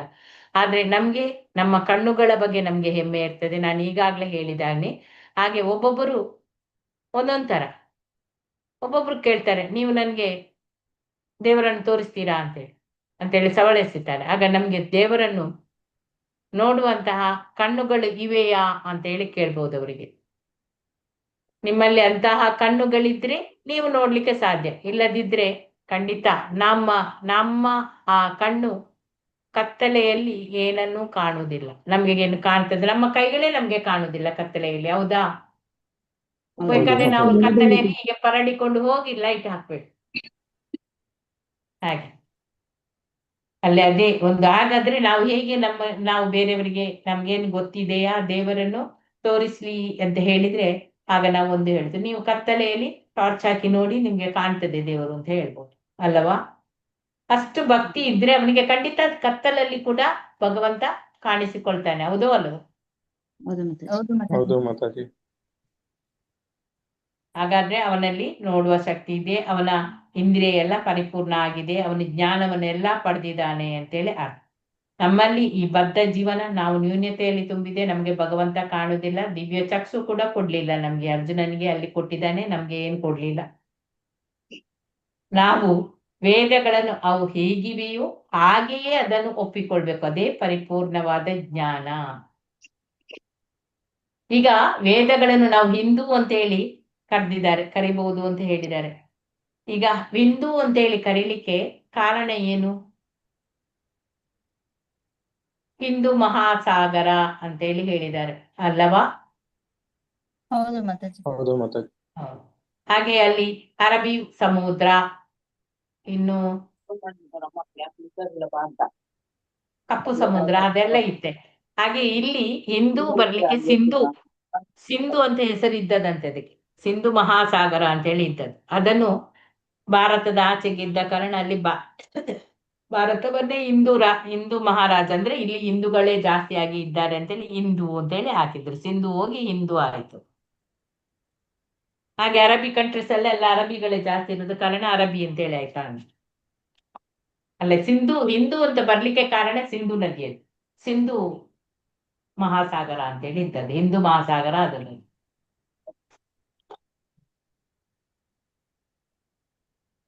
ಸಿಂಧು ನದಿಯಂತೆ, ಸಿಂಧು ನದಿಯ ಆಚೆ ಹಿಂದೂ, ಹಾಗೆ ಬಂದಿದ್ದೇನಪ್ಪ ನಾನು ನೋಡ್ಸ್. ಹಿಂದೂ ವೇದಗಳು ಹಿಂದೂ ಗ್ರಂಥಗಳು, ಹಿಂದುವಿನ ಗ್ರಂಥಗಳು, ಹಿಂದೂ ಜನರ ಗ್ರಂಥಗಳು. ಹಾಗೆ ಇಲ್ಲಿ ಈ ಅನ್ಯ ದೇಶೀಯ ಪದ ಹಿಂದೂ. ನಾವು ಹಿಂದೂಗಳಲ್ಲ, ನಾವು ನಿಜವಾಗಿ ವರ್ಣಾಶ್ರಮ ಧರ್ಮಕ್ಕೆ, ಸನಾತನ ಧರ್ಮದವರು, ವರ್ಣಾಶ್ರಮ ಧರ್ಮಕ್ಕೆ ಸೇರಿದವರು, ವೇದಗಳ ಅನುಯಾಯಿಗಳು.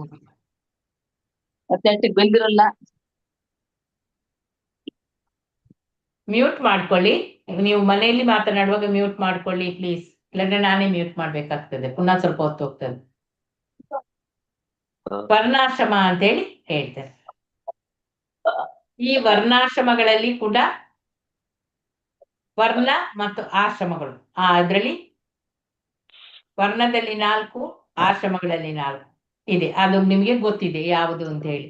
ವರ್ಣಾಶ್ರಮಗಳು, ವರ್ಣಗಳಲ್ಲಿ ಬ್ರಾಹ್ಮಣ, ಕ್ಷತ್ರಿಯ, ವೈಶ್ಯ, ಶೂದ್ರರು. ಹಾಗೆ ಇನ್ನು ವರ್ಣಾಶ್ರಮದಲ್ಲಿ ಯಾವುದೆಲ್ಲ ಇದೆ? ಬ್ರಹ್ಮಚರ್ಯ, ಗೃಹಸ್ಥ, ಗೃಹಸ್ಥಾಶ್ರಮ, ಗೃಹಸ್ಥ, ವಾನಪ್ರಸ್ಥ, ಸನ್ಯಾಸ. ಓಕೆ, ಅದೇ 4. ಹಾಗೆ ಒಟ್ಟು 8. ದೇವರು ಈ ವಿಭಾಗಗಳನ್ನು ಸೃಷ್ಟಿ ಮಾಡಿದಾನೆ, ಅದು ಎಲ್ಲ ಕಡೆಯಲ್ಲಿ ಕೂಡ ಇದೆ ಅಂತೇಳಿ ಭಗವದ್ಗೀತೆಯಲ್ಲಿ ಹೇಳಿದ್ದಾರೆ. ಬ್ರಾಹ್ಮಣರು ಯಾವ ಕರ್ತವ್ಯವನ್ನು ಮಾಡ್ತಾರೆ? ಬುದ್ಧಿವಂತ ಜನರ ವರ್ಗವೇ ಅವರು ಎಲ್ಲರಿಗೂ ವೇದಗಳನ್ನು ಎಲ್ಲ ಹೇಳಿಕೊಡುವವರು, ಅವ್ರಿಗೆಲ್ಲ ಶಾಸ್ತ್ರ ಎಲ್ಲ ಗೊತ್ತಿದೆ ಅಂತೇಳಿ ಹೇಳ್ತಾರೆ. ಹಾಗೆ ಕ್ಷತ್ರಿಯ ವರ್ಗ ಆಳ್ತಾರೆ, ಅವರು ರಾಜ್ಯವನ್ನು ಆಳುವಂತವರು. ಹಾಗೆ ಮತ್ತೆ ವೈಶ್ಯರು, ಅವರು ವ್ಯಾಪಾರ ಮಾಡೋದು, ವ್ಯಾಪಾರದ ವರ್ಗದವರು. ಹಾಗೆ ಶೂದ್ರರು ಈ ಮೂವರಿಗೂ ಕೂಡ ಸಹಾಯಕರಾಗಿ ಇರ್ತಾರೆ. ಇಲ್ಲಿ ಭಾರತದಲ್ಲಿ ನಾವು ಇದು ನಾನೇನೋ ಬರ್ದಿದ್ದೇನೆ, ಅದನ್ನು ನೋಟ್ಸ್ ಅಂತ ಹೇಳ್ತಿದ್ದೆ. ಎಲ್ಲಿದ್ದೆ?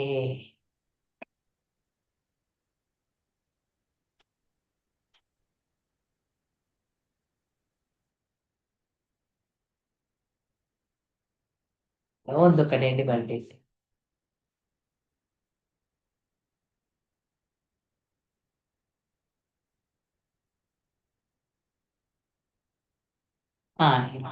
ಮಲ ಮತ್ತೆ ಮೂಲೆ, ಅದನ್ನು ನಾನು ಅಸ್ಪರ್ಶ ಅಂತ ಹೇಳ್ತೇವೆ. ಆದ್ರೆ ಇಲ್ಲಿ ನಮ್ಗೆ ಹಸುವಿನ ಮಲ, ಅದು ಮಲವೇ ತಾನೆ. ಆದ್ರೆ ಅದರಿಂದ ಏನಾಗ್ತೇವೆ ನಾವು? ರೋಗ ನಿರೋಧಕ. ಮೊದ್ಲೆಲ್ಲ ಗುಡಿಸಲಿನ ಮನೆ ಇರ್ತಿತ್ತು, ನೆಲ ಮಣ್ಣಿನಿಂದ ಇರ್ತಿತ್ತು, ಅದಕ್ಕೆ ಸೆಗಣಿ ಸಾರಿಸ್ತಿದ್ದೆವು, ವಾರಕ್ಕೊಮ್ಮೆ ಸೆಗಣಿ ಸಾರಿಸುದು ಅಂತದೆಲ್ಲ ಇತ್ತು. ಹೌದಾ? ಹೌದು ಮಾತಾಜಿ. ಈಗ ಹೋಗಿ ಎಂತ ಕಲ್ಲು, ಅಮೃತ ಶಿಲೆ, ಇನ್ನೇನು ಕಲ್ಲುಗಳು ಬಂದು ಅದರ ಮನೆಗಳು ಆಗಿದೆ ಈಗ, ಸ್ಲ್ಯಾಪು ಅದೇ. ಆದ್ರೆ ಮೊದ್ಲಿನ ಮನೆಯಲ್ಲಿ ನಮ್ಗೆ ಗಾಳಿ ಬೆಳಕು ಮಾತ್ರ ಇರ್ತಿರ್ಲಿಲ್ಲ, ಆದ್ರೆ ಗಾಳಿ ಎಲ್ಲ ಇರ್ತಿತ್ತು. ಈಗಿನ ಮನೆಯಲ್ಲಿ ಗಾಳಿ ಇಲ್ಲವೇ ಇಲ್ಲ, ಅದು ಬಂದಾಗಿ ಇರ್ತದೆ. ಹಾಗೆ ಇಲ್ಲಿ ಹಸುವಿನ ಮಲ, ಅದು ಸೆಗಣಿ, ಅದನ್ನು ನಾವು ಹಸುವಿನ ಮಲದಿಂದ ಮತ್ತೆ ಏನದು ಬೆರಣಿ ತಟ್ಟುದು ಅದೆಲ್ಲ ಮಾಡ್ತಿದ್ದೆವು. ನಾನು ಚಿಕ್ಕದಿರುವಾಗ ಮಾಡಿದ್ದು ನೆನಪು, ಬೆರಣಿ ತಟ್ಟುದು ಗೋಡೆಗೆ ಹೋಗಿ. ಹೌದು ಮಾತಾಜಿ. ಅದು ಮಾಡಿದ ನೆನಪು ಉಂಟು ನನಗೆ. ಅಂದ್ರೆ ನಮ್ಗೆ ಹಸು ಇರ್ಲಿಲ್ಲ, ದಾರಿಯಲ್ಲಿ ಹೋಗುವಾಗ ಹಸು ಮಾಡಿದ್ರೆ, ಮಲ ಮಾಡಿದ್ರೆ ಅದನ್ನು ತನ್ನುವುದು, ಮತ್ತೆ ಬೆರಣಿ ತಟ್ಟುದು ಅದೆಲ್ಲ ಮಾಡ್ತಿದ್ದೆವು. ಮತ್ತೆ ಅದನ್ನು ಉರಿಸ್ತಿದ್ದೆವು, ಅದ್ರಲ್ಲೇ ಅಡಿಗೆ ಮಾಡ್ತಿದ್ದೆವು. ಆ ರೀತಿ ಎಲ್ಲ ಮಾಡ್ತಿದ್ದೆವು ಆವಾಗ. ಮತ್ತೆ ಆಗ ಎಲ್ಲ ಕಟ್ಟಿಗೆ ಅಲ್ಲ. ಹೌದು ಮಾತಾಜಿ. ಮೂಳೆಯನ್ನು ಕೂಡ ನಾವು ಉಪಯೋಗ ಮಾಡ್ತೇವೆ ಪೂಜೆಗೆ. ಹಸುವಿನ ಇದು ಮನೆಗೆ ನಮ್ಗೆ ಏನಾದ್ರೂ ಪೂಜೆ ಗೀಜೆ ಮಾಡ್ಬೇಕಾದ್ರೆ ಹಸುವಿನ ಮೂತ್ರ, ಮಲ ಅದೆಲ್ಲ ಬೇಕಾಗ್ತದೆ. ಒಂದ್ ಸ್ವಲ್ಪ ಆದ್ರೂ ತರ್ತಾರೆ. ಮತ್ತೆ ಅದೆಂತ ಗೋಮಯವನ್ನು ಹೋಮ ಮಾಡ್ಲಿಕ್ಕೆಲ್ಲ ಅದನ್ನೆಲ್ಲ ಹಾಕ್ತಾರೆ. ಯಾಕೆಂದ್ರೆ ಅಲ್ಲಿ ನೆಗೆಟಿವ್ಸ್ ಎಲ್ಲ ಹೋಗ್ಲಿ, ಪಾಸಿಟಿವ್ಸ್ ಎಲ್ಲ ಬರ್ಲಿ ಅಂತ. ಹಾಗೆ ಶಂಖ, ಅದು ಮೂಲೆಗಳಿಂದ ಆದದ್ದು, ಅದನ್ನು ನಾವು ಪೂಜೆಗೆಲ್ಲ ಉಪಯೋಗ ಮಾಡುದಿಲ್ಲವಾ ಹಾಗೆ. ಇನ್ನು ಅದೆಲ್ಲಿ ಹೋಯ್ತು ಸೆಗಣಿದು? ಪ್ರಾಣಿಯ ಮಲ, ಅದ ಒಂದು ಕಡೆ ಅದು ಅಮೇಧ್ಯವನ್ನು ಮುಟ್ಟಿದ್ರೆ ತಕ್ಷಣ ಮಾಡ್ಬೇಕು ಅಂತ ಹೇಳಿ ವೈದಿಕ ವಿಧಿ ಹೇಳ್ತದೆ. ಮಲವನ್ನು ಮುಟ್ಟಿದ್ರೆ ಕೂಡಲೇ ನಾವು ಸ್ನಾನ ಮಾಡ್ಬೇಕು ಅಂತ ಹೇಳಿ. ಆದ್ರೆ ಇನ್ನೊಂದು ಕಡೆ ಹಸುವಿನ ತುಪ್ಪ ಪವಿತ್ರ ಅಂತ ಹೇಳಿದ್ದಾರೆ. ನೀವು ಸೆಗಣಿಯಿಂದ ಅಪವಿತ್ರವಾದ ಸ್ಥಳವನ್ನು ಸಾರಿಸಿದ್ರೆ ಅದು ಸ್ಥಳ ಪವಿತ್ರವಾಗ್ತದೆ. ನೋಡಿ, ಒಂದು ಕಡೆ ಮಲವನ್ನು ಈ ರೀತಿ ಹೇಳ್ತಾರೆ. ಮಲವೇ, ಹಸುವಿನ ಮಲ ಆಗ್ಲಿ, ನಾಯಿಯ ಮಲ ಆಗ್ಲಿ, ನಮ್ಮ ಮಲವಾಗ್ಲಿ, ಅದು ಮಲವೇ ಅಲ್ಲವಾ ಅಂತೇಳಿ ಅಲ್ಪಬುದ್ಧಿಯವರು ಇದನ್ನು ವಿರೋಧಿಸ್ತಾರೆ. ನಿಮ್ಗೆ ಗೊತ್ತಿರ್ಬೋದು, ಕೆಲವು ಪಂಗಡದವರು ಅದನ್ನೆಲ್ಲ ವಿರೋಧಿಸ್ತಾರೆ.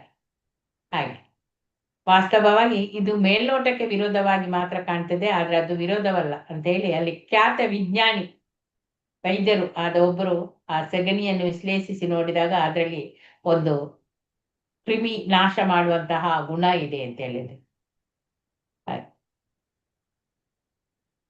ಹೆಚ್ಚಿನವರು ಇದು ಸಿಂಪಡಿಸ್ತಾರೆ ಮನೆಗೆ. ಭಾರತದಲ್ಲಿ ಇನ್ನೊಬ್ಬನಿಗೆ ನೀನ್ ಇದನ್ನ ಮಾಡ್ಲೇಬೇಕು ಆದರೆ ಈ ಇನ್ನೊಬ್ಬ ನೀನ್ ಏನ್ ಹೇಳ್ತಿರುವುದು ಅಂತ ಹೇಳಿ ಕೇಳ್ತಾನೆ. ಅಲ್ಲಿ ವೇದ ವಾಕ್ಯವೇ ಅಂತ ಹೇಳಿ, ನೀನು ಹೇಳುದೆಲ್ಲ ಮಾಡಬೇಕು ಅಂತ ಹೇಳ್ತೀಯಲ್ಲ, ಅದೇನು ವೇದ ವಾಕ್ಯವೇ ಅಂತ ಹೇಳಿ ಕೇಳ್ತಾನೆ. ಇದು ನಾವು ನಮ್ಮ ನಿತ್ಯ ಜೀವನದಲ್ಲಿ ಇದು ಕೇಳ್ತೇವೆ ಈ ಮಾತನ್ನು. ಏನು ನೀನು ಹೇಳಿದ್ದೆಲ್ಲ ಸರಿಯಾ, ಅದೇನು ವೇದ ವಾಕ್ಯವಾ ಅಂತ ಹೇಳಿ ನಾವು ಹೇಳ್ತೇವಲ್ಲ, ಅದೇ ರೀತಿ ಇದು ನಿಮಗೆ ಅನುಭವಕ್ಕೆ ಬಂದಿರ್ಬೋದು. ಅಂದ್ರೆ ನಾವು ಏನು ಕೇಳ್ತೇವೆ, ವೇದ ಅಧ್ಯಯನದಲ್ಲಿ ಏನ್ ಕೇಳ್ತೇವೆ, ಗುರುಗಳ ಮುಖಾಂತರ ಬಂದದನ್ನು ನಾವು ಕೇಳ್ತೇವೆ, ಅದನ್ನೇ ನಾವು ಪಠನ ಮಾಡ್ತೇವೆ. ಆಗ ಅದು ಏತಕ್ಕಾಗಿ ಇವೆ ಈ ವಿಧಿಗಳು ಅಂತೇಳಿ ನಮ್ಗೆ ಅದು ಕೊನೆಯಲ್ಲಿ ಅರ್ಥ ಆಗ್ತದೆ. ಸರಿಯಾಗಿ ಗಮನವಿಟ್ಟು ಕೇಳುವಾಗ ಎಲ್ಲ ನಮ್ಗೆ ಸರಿಯಾಗಿ ಅರ್ಥ ಆಗ್ತದೆ. ಆ ವೇದಗಳು ಏನಿದೆಯೋ ಅದು ಅಪೌರುಷೇಯ ಗ್ರಂಥಗಳು. ವೈದಿಕ ಜ್ಞಾನ ಅಂದ್ರೆ ಆಧ್ಯಾತ್ಮಿಕ ಜಗತ್ತಿನಿಂದ, ಅದು ಭಗವಂತನ ಉಸಿರಿನಿಂದ ಅಥವಾ ಭಗವಂತನ ಮಾತಿನಿಂದ, ವಾಣಿಯಿಂದ ಬಂದಂತಹದು. ಕೃಷ್ಣನ ಮಾತು ಅವನಿಂದಲೇ ಬಂದದ್ದು. ಅದನ್ನು ವೇದಗಳಲ್ಲಿ ಅದಕ್ಕೆ ಅಪೌರುಷೀಯ ಅಂದ್ರೆ ಭಗವಂತನ ಪೂರ್ಣ ಜ್ಞಾನದ ಮೂಲ ಭಗವಂತನೇ ಆಗಿದ್ದಾನೆ ಅದರಲ್ಲಿ ಅಂತ ಹೇಳಿ ಅದನ್ನು ಹೇಳ್ತಾರೆ. ಅಂದ್ರೆ ಅಲ್ಲಿ ಪುನಃ ಅದು ಗುರು ಪರಂಪರೆಯಿಂದಲೇ ಬರುವುದು, 4 ಪರಂಪರೆಯಿಂದ ಬರ್ತದೆ. ಯಾವುದೆಲ್ಲ? ಬ್ರಹ್ಮಗೌಡೀಯ, ಮಧ್ವಗೌಡೀಯ ಪರಂಪರೆ, ಇನ್ನೊಂದು ಲಕ್ಷ್ಮೀ ಪರಂಪರೆ, ಮತ್ತೊಂದು ಇವರದು ಶಿವನ ಪರಂಪರೆ, ಮತ್ತೆ ಇನ್ನೊಂದು ಚತುರ್ಕುಮಾರರು. ಹಾಗೆ 4 ಪರಂಪರೆಯಿಂದ ಬರ್ತದೆ. ಇಲ್ಲಿ ಅಪೌರುಷೇಯ ವೈದಿಕ ಜ್ಞಾನ ಅದು ಆಯ್ತು, ಭಗವಂತ ಕೃಷ್ಣನಿಂದಲೇ ಬಂದದ್ದು. ಶ್ರುತಿ ಮತ್ತೆ ಸ್ಮೃತಿ ಮತ್ತೆ ನ್ಯಾಯ.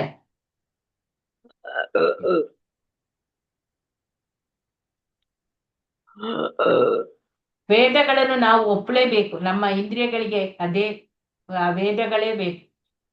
ಇಲ್ಲಿ ನಮ್ಗೆ ಆ ವೇದಗಳನ್ನು ಪ್ರಯೋಗ ಮಾಡುವ ಪ್ರಶ್ನೆಯೇ ಇಲ್ಲ. ಅದನ್ನು ಈಗಾಗಲೇ ಎಲ್ಲ ಪರೀಕ್ಷೆ ಮಾಡಿ ನೋಡಿಯಾಗಿ ಅದು ಇತ್ಯರ್ಥವಾಗಿರುವಂತಹ ವಿಷಯ.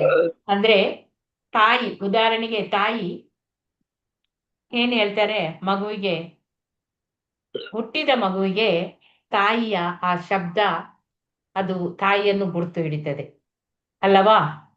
ತಾಯಿಯನ್ನು ಹೇಗೆ ಗುರುತು ಹಿಡಿತದೆ ಮಗು? ಹೌದು ಮಾತಾಜಿ. ಮಾತಾಡಿ ಮಾತನಾಡಿ, ಮಗುವಿನ ಹತ್ರ ಮಾತನಾಡಿ ಮಾತನಾಡಿ ಮಾತನಾಡಿ ಮಗುವನ್ನು ತಾಯಿ ಗುರುತಿಸ್ಕೊಳ್ತದೆ. ಹಾಗೆ ತಂದೆಯನ್ನು ಗುರುತಿಸ್ಬೇಕಾದ್ರೆ ತಾಯಿಯೇ ತೋರಿಸ್ಬೇಕಾಗ್ತದೆ. ನೋಡು, ಅದು ನಿನ್ನ ತಂದೆ ಅಂತೇಳಿ ತೋರಿಸ್ಬೇಕು. ಹಾಗೆ ಆಗ ತಾಯಿ ಹೇಳಿದನ್ನು ನಾವು ನಿಜವೆಂದು ಒಪ್ಪಲೇಬೇಕು. ಅದಲ್ಲದೆ ಬೇರೆ ಯಾವ ದಾರಿಯೂ ಇಲ್ಲ. ಹಾಗೆ ಭಗವಂತ ನಮ್ಗೆ ಅವನ ವಾಣಿಯನ್ನು ಕೊಟ್ಟಿದ್ದಾನೆ, ಭಗವದ್ಗೀತೆ. ಆದ್ಮೇಲೆ ಅದೇ ರೀತಿ ಭಾಗವತಂ ಕೊಟ್ಟಿದ್ದಾನೆ. ಭಾಗವತಮಲ್ಲಿ ಏನಿದೆ, ಅವನ ಲೀಲೆ, ನಾಮ, ರೂಪ, ಗುಣ ಇವೆಲ್ಲ ಅದರ ವಿವರಣೆಗಳಿದೆ. ಹಾಗೆ ಭಕ್ತರು ಹೇಗಿರ್ಬೇಕು, ಗುರುಗಳು, ಭಕ್ತರ ಸ್ವರೂಪ ಹೇಗಿರ್ಬೇಕು, ಅವನು ಹೇಗೆ ಕಾರ್ಯ ಮಾಡ್ಬೇಕು, ಅದೆಲ್ಲವನ್ನು ಭಾಗವತಮಲ್ಲಿ ನಮ್ಗೆ ಸರಿಯಾಗಿ ಹೇಳ್ತಾರೆ. ಹಾಗೆ ಈ ವೇದಗಳನ್ನು ಮಾತೆ ಅಂತ ಹೇಳ್ತಾರೆ. ಈಗ ವೇದಗಳು ಮಾತೆ, ಬ್ರಹ್ಮ ಪಿತಾಮಹ, ಮೂಲ ಪುರುಷ ಅವನು. ಎಲ್ಲರಿಗಿಂತ ಮೂಲನು ಯಾರು? ಕೃಷ್ಣ ಪರಮಾತ್ಮ. ಅವನೇ ವೇದಗಳನ್ನು ಕೊಟ್ಟಿದ್ದಾನೆ. ಬ್ರಹ್ಮ ನಮ್ಮನ್ನೆಲ್ಲ ಸೃಷ್ಟಿಸಿದ್ದಾನೆ. ಆದ ಕಾರಣ ವೇದಗಳನ್ನು ನಾವು ತಾಯಿ ಅಂತ ಹೇಳ್ತೇವೆ, ಬ್ರಹ್ಮನನ್ನು ತಂದೆ ಅಥವಾ ಹೇಳ್ತೇವೆ.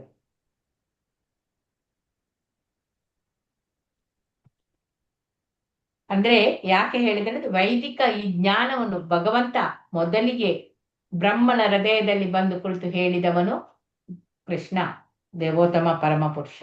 ಅವನೇ ಮೊದಲು ಹೇಳಿದ್ದು. ಸೃಷ್ಟಿಯ ಆದಿಯಲ್ಲಿ ಇದ್ದ ಮೊದಲ ಜೀವಿ ಏನಂತ ಹೇಳಿ ಬ್ರಹ್ಮನೇ ಹೇಳ್ತಾನೆ. ಬ್ರಹ್ಮ ಸಂಹಿತೆಯಲ್ಲಿ ಕೂಡ ಅವನು ಹೇಳಿದ್ದಾನೆ. ಈಶ್ವರ ಪರಮ ಕೃಷ್ಣ ಅಂದ್ರೆ ಭಗವಂತನೇ ಆದಿ ಮೂಲ, ಅವನು ಎಲ್ಲರಿಗಿಂತ ಮೊದಲು ಇದ್ದವನು ಅಂತೆ. ಹಾಗೆ ಈ ವೈದಿಕ ಜ್ಞಾನ ಈಗ ಬ್ರಹ್ಮನಿಗೆ ಹೇಗೆ ಬಂತು? ಕೃಷ್ಣನ ಮೂಲಕ ಅವನ ಹೃದಯದಲ್ಲಿ ಹೇಳಿದಾನೆ. 4 ಶ್ಲೋಕವನ್ನು ಹೇಳಿದ್ದಾನೆ.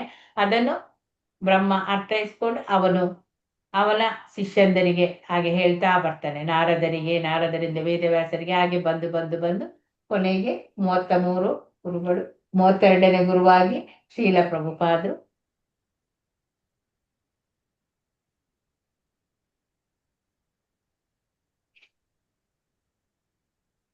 ಇಲ್ಲಿ ಇನ್ನೊಂದು ಪ್ರತ್ಯಕ್ಷ, ಅನುಮಾನ, ಶಬ್ದ, ಪ್ರತ್ಯಕ್ಷ ಅಂದ್ರೆ ಏನದು? ಇದು ಓದಿ ಆಗಿದಾ? ಇಲ್ಲ ಅಲ್ಲ? ಇಲ್ಲ ಇಲ್ಲ ಮಾತಾಜಿ. ಮಾತಾಜಿ, ಓದಿಲ್ಲ ಮಾತಾಜಿ. ಒಂದ್ಸಲ ಓದಿ ಹಾಗಾದ್ರೆ. ಓದ್ಲಾ ಮಾತಾಜಿ? ಎಲ್ಲಿ ತನಕ ಓದಿದಿರಿ ಅಂತ ಸಹ ಗೊತ್ತಿಲ್ಲ ನಾನು. ಇದೆಲ್ಲ ಆಗಿದೆಲ್ಲ, ಇದೆಲ್ಲ ವಿವರಿಸಿ ಆಯ್ತು, ಬೇಡ. ವೇದಗಳನ್ನು ಮಾತೆ ಎಂದು ಅದು ಸಹ ಬೇಡ. ಇದು ಇಲ್ಲಿಂದಲೇ ಓದಿ, ವೇದಗಳನ್ನು ಮಾತೆ ಎಂದು ಅಲ್ಲಿಂದಲೇ ಓದಿ. ಯಾರು ಓದ್ತೀರಿ? ನಾನು ಓದ್ತೀನಿ ಮಾತಾಜಿ. ಓದಿ. ವೇದಗಳನ್ನು ಮಾತೆ ಎಂದು, ಬ್ರಹ್ಮನನ್ನು ಪಿತಾಮಹ, ಮೂಲ ಪುರುಷ ಎಂದು ಹೇಳಲಾಗಿದೆ. ಏಕೆಂದರೆ ವೈದಿಕ ಜ್ಞಾನವನ್ನು ಮೊದಲಿಗೆ ಉಪದೇಶಿಸಿದ್ದು ಅವನಿಗೆ. ಸೃಷ್ಟಿಯ ಆದಿಯಲ್ಲಿ ಇದ್ದ ಮೊದಲ ಜೀವಿ ಎಂದರೆ ಬ್ರಹ್ಮ. ಅವನು ಈ ವೈದಿಕ ಜ್ಞಾನವನ್ನು ಪಡೆದು ನಾರದರಿಗೂ ಇತರ ಶಿಷ್ಯರಿಗೂ ಪುತ್ರರಿಗೂ ಉಪದೇಶಿಸಿದನು. ಅವರುಗಳು ಈ ಜ್ಞಾನವನ್ನು ತಮ್ಮ ತಮ್ಮ ಶಿಷ್ಯರಿಗೆ ಹಂಚಿದರು. ಹೀಗೆ ವೈದಿಕ ಜ್ಞಾನವು ಗುರುವಿನಿಂದ ಶಿಷ್ಯನಿಗೆ ಪರಂಪರೆಯಿಂದ ಬಂದಿತು. ವೈದಿಕ ಜ್ಞಾನವನ್ನು ಅರಿತಿದ್ದೇ ಹೀಗೆ ಎಂದು ಭಗವದ್ಗೀತೆಯಲ್ಲೂ ಹೇಳಿದೆ. ನೀವು ಪ್ರಯೋಗ ಮಾಡಿ ನೋಡಿದರೂ ನೀವು ಇದೇ ತೀರ್ಮಾನಕ್ಕೆ ಬರುತ್ತೀರಿ. ಸಮಯ ಉಳಿಸಲು ನೀವು ಹಾಗೆಯೇ ಒಪ್ಪಿಕೊಳ್ಳಬಹುದು. ನೀವು ನಿಮ್ಮ ತಂದೆ ಯಾರು ಎಂದು ತಿಳಿದುಕೊಳ್ಳ ಬಯಸಿದರೆ ಮತ್ತು ನಿಮಗೆ ನಿಮ್ಮ ಮಾತಾಜಿ ಸ್ವಲ್ಪ ಸ್ಕ್ರೀನ್ ಮೇಲೆ ಮಾಡಿ ಮಾತಾಜಿ. ಮತ್ತು ನೀವು ಪ್ರಯೋಗ ಮಾಡಿ ನೋಡಿದರೂ ನೀವು ಇದೇ ತೀರ್ಮಾನಕ್ಕೆ ಬರುತ್ತೀರಿ. ಸಮಯ ಉಳಿಸಲು ನೀವು ಹಾಗೆಯೇ ಒಪ್ಪಿಕೊಳ್ಳಬಹುದು. ನೀವು ನಿಮ್ಮ ತಂದೆ ಯಾರು ಎಂದು ತಿಳಿದುಕೊಳ್ಳ ಬಯಸಿದರೆ ಮತ್ತು ನಿಮಗೆ ನಿಮ್ಮ ತಾಯಿಯ ಮಾತು ಪ್ರಮಾಣಬದ್ಧವಾದುದು ಎಂದು ನಂಬಿಕೆ ಇದ್ದರೆ ಆಗ ನೀವು ಆಕೆ ಹೇಳುವ ಮಾತುಗಳನ್ನು ಚಕಾರವೆತ್ತದೆ ಒಪ್ಪಿಕೊಳ್ಳಬಹುದು. 3 ಬಗೆಯ ಸಾಕ್ಷಿಗಳಿವೆ: ಪ್ರತ್ಯಕ್ಷ, ಅನುಮಾನ ಮತ್ತು ಶಬ್ದ. ಪ್ರತ್ಯಕ್ಷ ಎಂದರೆ ಕಣ್ಣಿಗೆ ಕಾಣುವಂಥದ್ದು. ಕಣ್ಣಿಗೆ ಕಾಣುವ ಪ್ರಮಾಣ ಕರಾರುವಕ್ಕಾಗಿರುವುದಿಲ್ಲ, ಏಕೆಂದರೆ ನಮ್ಮ ಇಂದ್ರಿಯಗಳು ಪರಿಪೂರ್ಣವಲ್ಲ. ನಾವು ಪ್ರತಿನಿತ್ಯ ಸೂರ್ಯನನ್ನು ನೋಡುತ್ತಾ ಇದ್ದೇವೆ. ಅದು ಕಣ್ಣಿಗೆ ಒಂದು ಸಣ್ಣ ಬಿಲ್ಲೆಯಂತೆ ಕಾಣುತ್ತಿದೆ ಅಷ್ಟೇ. ಆದರೆ ಅದು ನಿಜವಾಗಿ ಇತರ ಗ್ರಹಗಳಿಗಿಂತ ಬಹಳ ದೊಡ್ಡದು. ಈ ರೀತಿಯ ನೋಟಕ್ಕೆ ಏನು ಬೆಲೆ ಇದೆ? ಆದ್ದರಿಂದ ನಾವು ಪುಸ್ತಕಗಳನ್ನು ಓದಬೇಕು. ಆಗ ನಾವು ಸೂರ್ಯನ ಬಗ್ಗೆ ಸರಿಯಾಗಿ ತಿಳಿದುಕೊಳ್ಳಬಹುದು. ಆದ ಕಾರಣ ಪ್ರತ್ಯಕ್ಷ ಪ್ರಮಾಣ ಪರಿಪೂರ್ಣವಲ್ಲ. ಆಮೇಲೆ ಅನುಮಿತಿಯಿಂದ ಬರುವ ಜ್ಞಾನವೂ ಇದೆ. ಅದು ಹೀಗಿರಬಹುದು ಎಂದು ಊಹನ. ಉದಾಹರಣೆಗೆ ಡಾರ್ವಿನ್ನ ಸಿದ್ಧಾಂತವು ಹಾಗಿರಬಹುದು ಎಂದು ಹೇಳುತ್ತದೆ. ಆದರೆ ಅದು ವಿಜ್ಞಾನವಲ್ಲ. ಅದು ಒಂದು ಸೂಚನೆ. ಅದು ಪರಿಪೂರ್ಣ ಜ್ಞಾನವಲ್ಲ. ಆದರೆ ಪ್ರಮಾಣಬದ್ಧವಾದ ಮೂಲಗಳಿಂದ ಜ್ಞಾನವನ್ನು ಪಡೆದರೆ ಅದು ಪರಿಪೂರ್ಣ ಜ್ಞಾನ. ನೀವು ರೇಡಿಯೋ ಕೇಂದ್ರದ ಅಧಿಕಾರಿಗಳಿಂದ ಕಾರ್ಯಕ್ರಮ ಸೂಚಿಯನ್ನು ಪಡೆದರೆ ಅದನ್ನು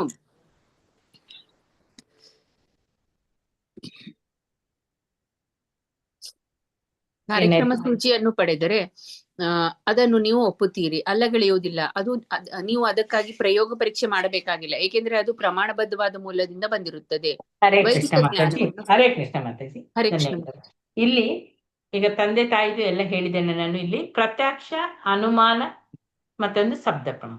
ಅಲ್ಲಿ ಪ್ರತ್ಯಕ್ಷ ಅಂದ್ರೆ ನಾವು ಕಣ್ಣಿನಿಂದ ನೋಡುವಂಥದ್ದು, ಅದಕ್ಕೆ ಸಾಕ್ಷಿ, 3 ಬಗೆಯ ಸಾಕ್ಷಿ ಅದೇ. ಅನುಮಾನ ಅಂತ ಹೇಳಿದ್ರೆ ನಾವು ಊಹೆ ಮಾಡಿ ಹೇಳುವಂಥದ್ದು. ಶಬ್ದ ಅಂತ ಹೇಳಿದ್ರೆ ಅಲ್ಲಿ ಶ್ರುತಿ, ಶ್ರುತಿ ಅಂತ ಹೇಳಿದ ಕೂಡಲೇ ಅದು ವೇದಗಳು ಅಂದ್ರೆ ದಿವ್ಯ ಜ್ಞಾನ ಪಡೆಯುವುದು. ಅದು ಶಬ್ದ ಪ್ರಮಾಣಕ್ಕೆ ಅತ್ಯುತ್ತಮವಾದದ್ದು ವೇದಗಳು, ಅಪೌರುಷೇಯ ಗ್ರಂಥಗಳು. ಅಲ್ಲಿ ಅದೇ ಹುಟ್ಟಿದ ಮಗುವಿಗೆ ನಾವು ತಾಯಿ ಅಂತ ಹೇಳ್ತೇವಲ್ಲ, ಅದೇ ರೀತಿ ಶಬ್ದ ಪ್ರಮಾಣದ ಮೂಲಕ ತಾಯಿಯ ಶಬ್ದ ಏನು ಬರ್ತದೋ ಅದು. ಮತ್ತೆ ಇನ್ನು ಕೆಲವರು ಬೆವರಿನ ಮೂಲಕ ಸಹ ಗೊತ್ತಾಗ್ತದೆ ತಾಯಿಗೂ ಅಂತ ಹೇಳ್ತಾರೆ. ಮತ್ತೆ ಇನ್ನೊಂದು ಹಾಲು, ಆ ಪರಿಮಳ, ಅದನ್ನು ಗ್ರಹಿಸ್ತದೆ ಮಗು. ತಂದೆ ಎಂದು ತಿಳಿಯಲು ನಮ್ಗೆ ತಾಯಿ ಬೇಕು ಅಲ್ಲಿ. ಇನ್ನು ನೆಕ್ಸ್ಟ್ ಶಬ್ದ ಪ್ರಮಾಣ, ವೈದಿಕ ಜ್ಞಾನವನ್ನು ಅಲ್ಲಿ ಶಬ್ದ ಪ್ರಮಾಣ, ಇದು ಸ್ವಲ್ಪ ಚಿಕ್ಕದನ್ನು ಓದ್ತೇನೆ. ಶಬ್ದ ಪ್ರಮಾಣ ಎಂದು ಕರೀತಾರೆ ವೈದಿಕ ಜ್ಞಾನ. ಇದಕ್ಕೆ ಇನ್ನೊಂದು ಹೆಸರು ಶ್ರುತಿ. ಅದೇ ವೇದ, ನಾನೀಗ ಹೇಳಿದೆಲ್ಲ ವೇದಗಳನ್ನು ಶ್ರುತಿ ಅಂತ ಹೇಳ್ತೇವೆ. ಅದು ನಮ್ಗೆ ಕೇವಲ ಕಿವಿಯಿಂದ ಮಾತ್ರ ಕೇಳಿ ಪಡೆಯಬೇಕಾದದು ಅಂತ ಹೇಳಿ, ಅದನ್ನು ಈ ದಿವ್ಯ ಜ್ಞಾನವನ್ನು ಅರ್ಥ ಮಾಡಿಕೊಳ್ಬೇಕಾದ್ರೆ ನಾವು ಪ್ರಮಾಣ ಗ್ರಂಥಗಳು ಅದರಿಂದ ತಿಳಿಬೇಕು ಅಂತೇಳಿ ವೇದಗಳು ಹೇಳ್ತವೆ. ಆ ವೇದಗಳೇ ಹೇಳುವಾಗ ನಾವು ಆ ಪ್ರಮಾಣ ಗ್ರಂಥಗಳನ್ನೇ ನೋಡ್ಬೇಕಿಲ್ಲಿ. ವಿಶ್ವದ ಆಚೆಯಿಂದ ಪಡೆದ ಜ್ಞಾನವೇ ಅದು ದಿವ್ಯ ಜ್ಞಾನ ಅಂತೇಳಿ. ಈ ವಿಶ್ವದ ಆಚೆಗೆ ಪಡೆದಂತ ಜ್ಞಾನ ಅದೇ ಭಗವಂತನಿಂದ ಬಂದ ಜ್ಞಾನ, ಅದೇ ದಿವ್ಯ ಜ್ಞಾನ. ಒಳಗಿನ ಜ್ಞಾನ, ನಮ್ಮ ಒಳಗೆ ಇರುವಂತಹ, ಈ ವಿಶ್ವದ ಒಳಗೆ ಇರುವಂತಹ ಜ್ಞಾನ ಏನಿದೆ ಅದು ಐಹಿಕವಾದದ್ದು. ವಿಶ್ವದ ಆಚೆ ಇರುವಂತಹ ಜ್ಞಾನ ಅದು ದಿವ್ಯ ಜ್ಞಾನ. ಕೊನೆಗೆ ಈ ವಿಶ್ವದ ಕೊನೆಗೆ ಹೋಗಲಾಗದ ಅಂತಹ ಆಧ್ಯಾತ್ಮಿಕ ಜಗತ್ತಿಗೆ ನಾವು ಹೇಗೆ ಹೋಗ್ಲಿಕ್ಕೆ ಸಾಧ್ಯ? ಹೀಗಾಗಿ ನಾವು ಈ ಪೂರ್ಣ ಜ್ಞಾನವನ್ನು ಪಡೆಯುವುದು ಅಸಾಧ್ಯ. ಹೋಗೋಣ ಹೋಗೋಣ ಅಂತ ಹೇಳಿದ್ರೆ ನಾವು ಈ ಜ್ಞಾನವನ್ನೆಲ್ಲ ಪಡಿಬೇಕು ಅಲ್ಲಿಗೆ. ಆಧ್ಯಾತ್ಮಿಕ ಆಕಾಶ ಎನ್ನುವುದು ಅಲ್ಲಿ ಒಂದು ಇದೆ. ಅಲ್ಲಿ ಅಭಿವ್ಯಕ್ತಿ ಮತ್ತು ಅನಾಭಿವ್ಯಕ್ತಿಗಳ ಆಚೆ ಇನ್ನೊಂದು ನಿಸರ್ಗ ಇದೆ. ಗ್ರಹಲೋಕಗಳು, ಅಲ್ಲಿಯ ನಿವಾಸಿಗಳು, ಶಾಶ್ವತವಾಗಿ ಇರುವಂತಹ ಆಕಾಶ ಒಂದು ಇದೆ ಎಂದು ನಿಮಗೆ ಹೇಗೆ ಗೊತ್ತಾಗ್ತದೆ? ಈ ಸಂಬಂಧವಾದ ಜ್ಞಾನವೆಲ್ಲ ಇದೆ. ಆದರೆ ನೀವು ಹೇಗೆ ಪ್ರಯೋಗ ಮಾಡಿ ನೋಡ್ತೀರಿ? ಅದು ಸಾಧ್ಯವಿಲ್ಲ. ನಾವು ಇದನ್ನು ನೋಡ್ಬೇಕಾದ್ರೆ ನಾವು ವೈದಿಕ ಜ್ಞಾನವನ್ನು ಪಡೆಯಬೇಕು. ಆ ವೈದಿಕ ಜ್ಞಾನವು ಏನು ಅಂತೇಳಿ ನೋಡ್ಬೇಕು. ಇದು ನಮ್ಗೆ ಕೃಷ್ಣ ಪ್ರಜ್ಞಾ ಆಂದೋಲನದಲ್ಲಿ ನಮ್ಗೆ ಪರಮ ಪ್ರಾಮಾಣಿಭೂತಕವಾಗಿ ಆ ಕೃಷ್ಣನ ಜ್ಞಾನವನ್ನು ನಾವು ಪಡೆಯುತ್ತೇವೆ ಈ ವೇದ ಅಧ್ಯಯನದಲ್ಲಿ. ಎಲ್ಲಾ ವರ್ಗದ ಜನರು ಕೂಡ ಕೃಷ್ಣನೇ, ಅಲ್ಲಿ ಸ್ವಲ್ಪ ಪ್ರಿಂಟ್ ಮಿಸ್ಟೇಕ್ ಆಗಿದೆ ಅಲ್ಲ. ಹರೇ ಕೃಷ್ಣ ಮಾತಾಜಿ. ಕೃಷ್ಣನೇ ಪರಮ ಪ್ರಮಾಣ. ಕೃಷ್ಣನೇ ಪರಮ ಪ್ರಮಾಣ ಅಂತ ಹೇಳ್ತಾರೆ.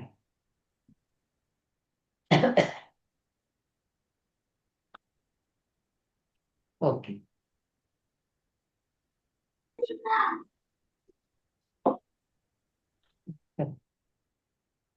ಎರಡು ಬಗೆಯ ಆಧ್ಯಾತ್ಮಿಕವಾದಿಗಳು. ಮೊದಲನೆಯದರ ಬಗ್ಗೆ ಮಾತನಾಡ್ತಿದ್ದೇನೆ ಅಂತ ಹೇಳ್ತಾರೆ. ಆಧ್ಯಾತ್ಮಿಕವಾದಿಗಳ ಒಂದು ವರ್ಗ ಅಂದ್ರೆ ಮಾಯವಾದಿಗಳು. ಅವರನ್ನು ಶಂಕರಾಚಾರ್ಯರೇ ಮೊದಲಾದ ವೇದಾಂತಿಗಳೆಂದು ಸಾಮಾನ್ಯವಾಗಿ ನಾವು ಕರೆಯುತ್ತೇವೆ. ಆಧ್ಯಾತ್ಮಿಕವಾದಿಗಳ ಇನ್ನೊಂದು ವರ್ಗ ಅವರು ವೈಷ್ಣವರು. ಈಗ ವೈಷ್ಣವರು ಮತ್ತೆ ಇನ್ನೊಂದು ಮಾಯವಾದಿಗಳು. ರಾಮಾನುಜಾಚಾರ್ಯ, ಮಧ್ವಾಚಾರ್ಯ, ವಿಷ್ಣು ಸ್ವಾಮಿ ಅವರಂತವರೆಲ್ಲ ಎಲ್ಲಿಗೆ ವೈಷ್ಣವರ ಆಚಾರ್ಯ ಇದಕ್ಕೆ ಬಂದಿದ್ದಾರೆ. ಶಂಕರ ಸಂಪ್ರದಾಯ ಮತ್ತು ವೈಷ್ಣವ ಸಂಪ್ರದಾಯ ಇವೆರಡು ಕೃಷ್ಣನ ದೇವೋತ್ತಮ ಪರಮ ಪುರುಷ ಅಂತೇಳಿ ಒಪ್ಪುತ್ತಾರೆ. ಆದ್ರೆ ಶಂಕರಾಚಾರ್ಯರು ನಿರಾಕಾರವಾದಿ ಎಂದು ಅವರು ನಿರಾಕಾರ ಬ್ರಹ್ಮ ತತ್ವವನ್ನು ಪ್ರತಿಪಾದಿಸಿದ್ದಾರೆ ಅಂತ ಹೇಳ್ತಾರೆ. ಆದ್ರೆ ಇಲ್ಲಿ ಪ್ರಚನ್ನ ಸಕಾರವಾದಿ ಕೂಡ ಅವರಾಗಿದ್ದು. ಭಗವದ್ಗೀತಾ ಭಾಷೆಯಲ್ಲಿ ಅವರು ದೇವೋತ್ತಮ ಪರಮ ಪುರುಷನಾದ ನಾರಾಯಣನನ್ನು ನಾರಾಯಣ ಈ ಬ್ರಹ್ಮಾಂಡವನ್ನು ಮೀರಿದ್ದಾನೆ ಅಂತ ಹೇಳಿ ಅವರು ಬರೆದಿದ್ದಾರೆ. ಯಾರು? ಶಂಕರಾಚಾರ್ಯರು ಕೂಡ ದೇವೋತ್ತಮ ಪರಮ ಪುರುಷನಾದ ನಾರಾಯಣನೇ ಕೃಷ್ಣ ಅಂತ ಸಹ ಮತ್ತೆ ಒಪ್ಪಿದ್ದಾರೆ. ದೇವೋತ್ತಮ ದೇವಕಿ ಸಾರಿ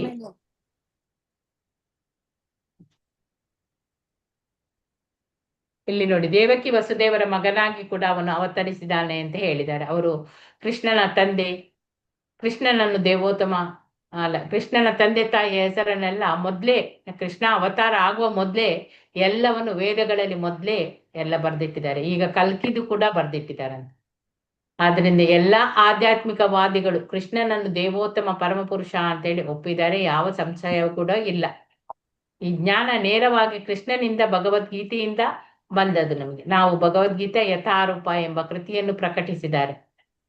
ಯಾರು? ಶ್ರೀಲ ಪ್ರಭುಪಾದರು. ಏಕೆಂದ್ರೆ ನಾವು ಕೃಷ್ಣನು ಹೇಳಿದ್ದನ್ನೇ ಯಾವುದೇ ವ್ಯಾಖ್ಯಾನವಿಲ್ಲದೆ ನಾವು ಒಪ್ಪಿಕೊಳ್ತೇವೆ. ಇದೇ ವೈದಿಕ ಜ್ಞಾನ. ಈ ವೈದಿಕ ಜ್ಞಾನ ವಿಶುದ್ಧವಾದದ್ರಿಂದ ನಾವು ಅದನ್ನು ಒಪ್ಪುತ್ತೇವೆ. ಕೃಷ್ಣ ಏನು ಹೇಳ್ತಾನೋ ಅದನ್ನು ನಾವು ಒಪ್ಪುತ್ತೇವೆ. ಇದೇ ಕೃಷ್ಣ ಪ್ರಜ್ಞೆ. ಹೀಗೆ ಮಾಡುವುದರಿಂದ ನಮಗೆ ಸಮಯ ಉಳಿತದೆ. ಆದರೆ ಸರಿಯಾದ ಪ್ರಾಮಾಣ್ಯವನ್ನು ಅಥವಾ ಜ್ಞಾನದ ಆಕಾರವನ್ನು ಒಪ್ಪಿದ್ರೆ ಆಗ ನಿಮಗೆ ಅದು ಉಳಿತದೆ. ಉದಾಹರಣೆಗೆ ಐಹಿಕ ಜಗತ್ತಿನಲ್ಲಿ ಕೂಡ ಎರಡು ಜ್ಞಾನಗಳಿವೆ. ಅನುಗಮನ ಇಂಡಕ್ಟಿವ್ ಮತ್ತು ನಿಗಮನ ಡಿಡಕ್ಟಿವ್. ನಿಗಮನ ತರ್ಕದಿಂದ ಮಾನವನು ಮರ್ತ್ಯ ಎಂದು ಒಪ್ಪಿಕೊಳ್ಳುತ್ತಾರೆ. ನಿಮ್ಮ ತಂದೆಯು ಮಾನವನ ಮರ್ತ್ಯ ಅಂತ ಹೇಳ್ತಾರೆ. ನಿಮ್ಮ ಅಕ್ಕ ಮಾನವನ ಮರ್ತ್ಯ ಅಂತ ಹೇಳ್ತಾರೆ. ಆದ್ರೆ ನೀವು ಪ್ರಯೋಗ ಮಾಡಿ ನೋಡುವುದಿಲ್ಲ. ಮಾನವನು ಮರ್ತ್ಯ ಎಂಬ ಅಂಶವನ್ನು ನೀವು ಒಪ್ಪುತ್ತೀರಿ ಅಲ್ಲವಾ? ಏನದು? ನಾವೆಲ್ಲ ಮಂಗನಿಂದ ಬಂದವರು ಅಂತ ಹೇಳ್ತಿದ್ರಲ್ಲ, ಮಂಗನಿಂದ ಮಾನವ ಅಂತೇಳಿ. ಹೌದಾ? ಪ್ರಯೋಗ ಮಾಡಿ ನೋಡಿದ್ರೆ ನಾವು ಮಂಗನಿಂದ ಬಂದಿದ್ದೇವಾ? ಇಲ್ಲ ಮಾತಾಜಿ. ಮೊದ್ಲೆಲ್ಲ ಹಾಗೆ ಹೇಳ್ತಿದ್ರು, ನಾವು ಮಂಗನಿಂದ ಬಂದವರು ಅಂತ ಹೇಳಿ ಅಲ್ಲವಾ? ಹೌದು ಮಾತಾಜಿ, ಮೊದಲು ಹೇಳ್ತಿದ್ರು. ಈಗ ಇಲ್ಲ. ಅದೇ ರೀತಿ ಮಾನವನು ಮರ್ತ್ಯವನೇ ಅಲ್ಲವೇ ಎಂಬುದನ್ನು ಸಂಶೋಧನೆ ಮಾಡಿ ನೋಡಬೇಕಾದ್ರೆ ನಾವು ಪ್ರತಿಯೊಬ್ಬರು ಅಧ್ಯಯನ ಮಾಡ್ಬೇಕು. ಯಾರು ಒಬ್ಬ ಸಾಯದಿರುವ ವ್ಯಕ್ತಿ ಇರಬಹುದೆಂದು ನೀವು ಯೋಚಿಸಬಹುದು. ಯಾರಾದ್ರೂ ಸಾಯದೇ ಇರ್ತಾರೆ? ಎಲ್ಲರೂ ಸಾಯ್ತಾರೆ. ಅಂತವರನ್ನು, ಸಾಯದೇ ಇರುವವರನ್ನು ನಾವು ಎಲ್ಲಿಯಾದ್ರೂ ನೋಡಿದೇವಾ? ಇಲ್ಲ. ಬ್ರಹ್ಮನಿಗೆ ಕೂಡ ಸಾವು ಇಲ್ಲ ಇದೆ. ಮಾತಾಜಿ. ಅದೇ, ಅಂತವರನ್ನು ನಾವು ಇನ್ನೂ ನೋಡಿಲ್ಲ. ಸಂಶೋಧನೆ ಎಂದಿಗೂ ಆ ಸಂಶೋಧನೆ ಮಾಡ್ಲಿಕ್ಕೆ ಹೋದ್ರೆ ಅದು ಮುಗಿಯುವುದೇ ಇಲ್ಲ, ನೆವರ್ ಎಂಡ್. ಸಂಸ್ಕೃತದಲ್ಲಿ ಅರೋಹ ಅಂತ ಹೇಳಿದ್ದಾರೆ. ಅರೋಹ ಅಂತ ಹೇಳಿದ್ರೆ ನಾವು ಮೇಲೆ ಮೇಲೆ ಹೋಗುವಂಥದ್ದು ಪ್ರಕ್ರಿಯೆ. ಸ್ವಂತ ಪ್ರಯತ್ನದಿಂದ ನಮ್ಮ ಅಪರಿಪೂರ್ಣ ಇಂದ್ರಿಯಗಳು ಅದರ ಸಹಾಯದಿಂದ ಜ್ಞಾನ ಸಂಪಾದನೆ ಮಾಡ ಬಯಸಿದ್ರೆ ನಾವು ಎಂದಿಗೂ ನಿರ್ಣಯಕ್ಕೆ ಬರಲು ಸಾಧ್ಯ ಇಲ್ಲ. ಅದು ಖಂಡಿತ ಸಾಧ್ಯ ಇಲ್ಲ. ಸ್ವಂತ ನಮ್ಮ ಇಂದ್ರಿಯಗಳಿಂದ ನಾವು ಮೇಲೆ ಇರ್ತೇವೆ ಅಂತ ಹೇಳಿದ್ರೆ ಮೇಲೆ ಏರ್ಲಿಕ್ಕೆ ಖಂಡಿತ ಸಾಧ್ಯ ಇಲ್ಲ. ಇನ್ನು ನಾಳೆ ಮಾಡೋಣವಾ ಅಂತೇಳಿ, ಟೈಮ್ ಆಯ್ತಲ್ಲ, ಗೊತ್ತಾಯ್ತು. ನಾಳೆ ಇದನ್ನೇ ಕಂಟಿನ್ಯೂ ಮಾಡೋಣ. ಇನ್ನೊಂದು 3 ಪೇಜ್ ಮತ್ತೆ ಇದು ಪ್ರಾರ್ಥನೆ ಉಂಟು. ಎಸ್, ಅದನ್ನು ನಾಳೆ ನಾವು ಇದನ್ನು ಓದಿ ಮತ್ತೆ ಪ್ರಾರ್ಥನೆಗೆ ಹೋಗೋಣ. ಆಗ್ಬೋದಾ? ಸರಿ ಆಯ್ತು ಮಾತಾಜಿ. ಮಾತಾಜಿ. ಮಾತಾಜಿ, ಈ ಬುಕ್ ಅಲ್ಲಿ ಎಷ್ಟು ಆಯ್ತು ಪೇಜಸ್ ಮಾತಾಜಿ. ಇದಾವೆ ಮಾತಾಜಿ? ಇದ್ರಲ್ಲ ಬುಕ್ಕಲ್ಲ ಹೇಳ್ತೀನಿ ಇರಿ ನಾನು. 96 pages ಇದೆ. ತನಕ ಇದೆ ಉಂಟು ಈಶೋಪನಿಷತ್ತೆ. ಮತ್ತೆ 106 106 ಇದೆ 106ರಲ್ಲಿ ಮಾತಾಜಿ. ಗ್ರಂಥಕರ್ತರದು ಅದ್ರದ್ದು ಬಗ್ಗೆ ಇದೆ. 106 ಪೇಜ್ ಇದೆ ಹೌದಾ ಮಾತಾಜಿ? ಅಷ್ಟೇ. ಇಲ್ಲಿ ಅಷ್ಟೇ ಸಿಗ್ಬಹುದಲ್ಲ ಇದೆ. ಮಾತಾಜಿ? ಇದು ನಾನು ಕೇಳ್ತೀನಿ. ಪುಸ್ತಕ ಸಿಗ್ತದೆ ಮಾತಾಜಿ. ನಿಮ್ಗೆ ಪುಸ್ತಕದ ಲಿಂಕ್ ಬೇಕಾದ್ರೆ ಹಾಕುವ. ಹಾ ಹಾ, ಹಾಕಿ ಗ್ರೂಪಿಗೆ ಮಾತಾಜಿ. ಹಾಕ್ತೇನೆ. ಆಮೇಲೆ ಹಾ, ನಿಮ್ ಹಾಕಿ ರೆಕಾರ್ಡಿಂಗ್ ಮಾತಾಜಿ. ಇವತ್ತಿಂದು ಕ್ಲಾಸಿಂದು ಹಾಕಿ ಮಾತಾಜಿ. ನಾವ್ ಆಮೇಲೆ ಮತ್ತೆ ನೋಡಕ್ ಆಗತ್ತೆ. ಈ ಗ್ರೂಪ್ ಅಲ್ಲಿ ಹಾಕಿ. ಕ್ಲಾಸ್ ಹಾಕಿದ್ದಾರೆ ನೋಡಿ ಮಾತಾಜಿ, ಗ್ರೂಪ್ ಅಲ್ಲಿ ಇದೆ ರೆಕಾರ್ಡ್. ನಿಮ್ಮ ಹೌದಾ? ಗ್ರೂಪ್ ಅಲ್ಲಿ ಹೆಸರು ಆಡ್ ಆಗ್ಲಿಲ್ಲವ ಮಾತಾಜಿ? ಅರ್ಚನಾ ಮಾತಾಜಿ ಇದೆ, ಆಡ್ ಆಗಿದೆ ಮಾತಾಜಿ. ಆಡ್ ಆಗಿದೆ ಅಲ್ಲ? ಆಡ್ ಆಗದಿದ್ದವರು ಹೇಳಿ, ಮತ್ತೆ ನಂದಾಗಿದೆ ಆಡ್ ಮಾಡಿ. ಮಾತಾಜಿ. ಹರೇ ಕೃಷ್ಣ. ಯಾರ್ದು? ಪದ್ಮಾ ಮಾತಾಜಿ, ನಿಮ್ಗೆ ನಾನು ಇನ್ವೈಟ್ ಲಿಂಕ್ ಬಂದಿದೆ ಕಾಣ್ಬೇಕು ಮಾತಾಜಿ. ಹಾ ಸರಿ. ಹೌದು, ನಾಳೆ ನೋಡ್ತೇನೆ ಪುನಃ ಒಮ್ಮೆ. ಇನ್ವೈಟ್ ಲಿಂಕ್ ಸರಿ. ಬಂದ್ರೆ ನೀವು ಒತ್ತಬೇಕು ಮಾತಾಜಿ ಅದ್ರಲ್ಲಿ, ಆಗ ನಿಮ್ಗೆ ಆಗ್ತದೆ ನೋಡಿ. ಇನ್ವೈಟ್ ಲಿಂಕ್ ಕೆಲವರಿಗೆಲ್ಲ ಹೋಗಿದೆ. ಇಲ್ಲಿ ಈಶಾವ್ಯಾಸ ತತ್ವದಲ್ಲಿ ಅವಲೋಕನ ಮಾಡೋಣ ನಾವು. ಪರಿಚಯ ಫಸ್ಟ್ ಬರ್ತದೆ, ಆಮೇಲೆ ಪ್ರಾರ್ಥನೆ. ಅದರಲ್ಲಿ ಪರಿಪೂರ್ಣತೆಯ ತತ್ವವನ್ನು ಹೇಳಿಸ್ತಾರೆ. ಮಂತ್ರ 1ರಿಂದ 3 ತನಕ ಒಡೆಯತನ ಹಾಗೂ ಭಗವಂತನ ನಿಯಮಗಳು ಅದನ್ನು ಹೇಳ್ತಾರೆ. ಈಶಾವ್ಯಾಸ ತತ್ವ ಅದು ಮಂತ್ರ 1ರಲ್ಲಿ. ಮಂತ್ರ 4ರಿಂದ 8 ತನಕ ಮಹಾಭಾಗವತನ ಸೃಷ್ಟಿ. 1ರಿಂದ 3 ಅದು ಹೇಳ್ತಾರೆ, ಈಶಾವ್ಯಾಸ ತತ್ವ ತನಕ ಬರ್ತದೆ. ಆಮೇಲೆ 4ರಿಂದ 8 ಮಹಾಭಾಗವತನ ಸೃಷ್ಟಿ, ಆ ಜಗತ್ತಿನಲ್ಲಿ ಏನೆಲ್ಲ ಇದೆ, ಸೃಷ್ಟಿ ಹೇಗೆಲ್ಲ ಮಾಡಿದ ಅದೆಲ್ಲ ಬರ್ತದೆ. 9ರಿಂದ 14 ಪರತತ್ವ ಹಾಗೂ ಅವನ ಸಾಪೇಕ್ಷ ಜ್ಞಾನ, ವಿದ್ಯೆ, ಉಪಾಸನೆ, ಇದೆಲ್ಲ 9ರಿಂದ 14 ತನಕ ಮಂತ್ರದಲ್ಲಿ ಇದೆ. ಹಾಗೆ ಮಂತ್ರ 15ರಿಂದ 18 ಭಗವಂತನ ಆ ದಿವ್ಯ ಸ್ವರೂಪ ದರ್ಶನ ಹಾಗೂ ಕೃಪೆಗಾಗಿ ಪ್ರಾರ್ಥನೆ, ಅದೆಲ್ಲ ಈ ಈಶೋಪನಿಷತ್ತಿನಲ್ಲಿ ಬರುವಂಥದ್ದು. ಒಟ್ಟಿಗೆ 18 ಮಂತ್ರಗಳು ಇವೆ. ನಾಳೆ ನಾವು ಪ್ರಾರ್ಥನೆ ಮತ್ತೆ ಇದನ್ನು ಕಂಟಿನ್ಯೂ ಮಾಡೋಣ ಮತ್ತೆ. ಹರೇ ಕೃಷ್ಣ. ಹರೇ ಕೃಷ್ಣ. ಧನ್ಯವಾದಗಳು ಮಾತಾಜಿ. ವಾಂಚ ಕಲ್ಪತರುಭ್ಯಶ್ಚ ಕೃಪಾ ಸಿಂಧುಭ್ಯ ಏವ ಚ ಪತಿತಾನಾಂ ಪಾವನೇಭ್ಯೋ ವೈಷ್ಣವೇಭ್ಯೋ ನಮೋ ನಮಃ. ಅನಂತ ಕೋಟಿ ಭಕ್ತ ವೃಂದ ಕಿ ಜೈ. ನಾಮಾಚಾರ್ಯ ಹರಿದಾಸ್ ಠಾಕೂರ್ ಕಿ ಜೈ. ಶ್ರೀಲ ಪ್ರಭುಪಾದ್ ಕಿ ಜೈ. ಇಲ್ಲಿ ನೆರೆದಿರುವ ಎಲ್ಲರಿಗೂ ಕೂಡ ಒಳ್ಳೇದಾಗ್ಲಿ.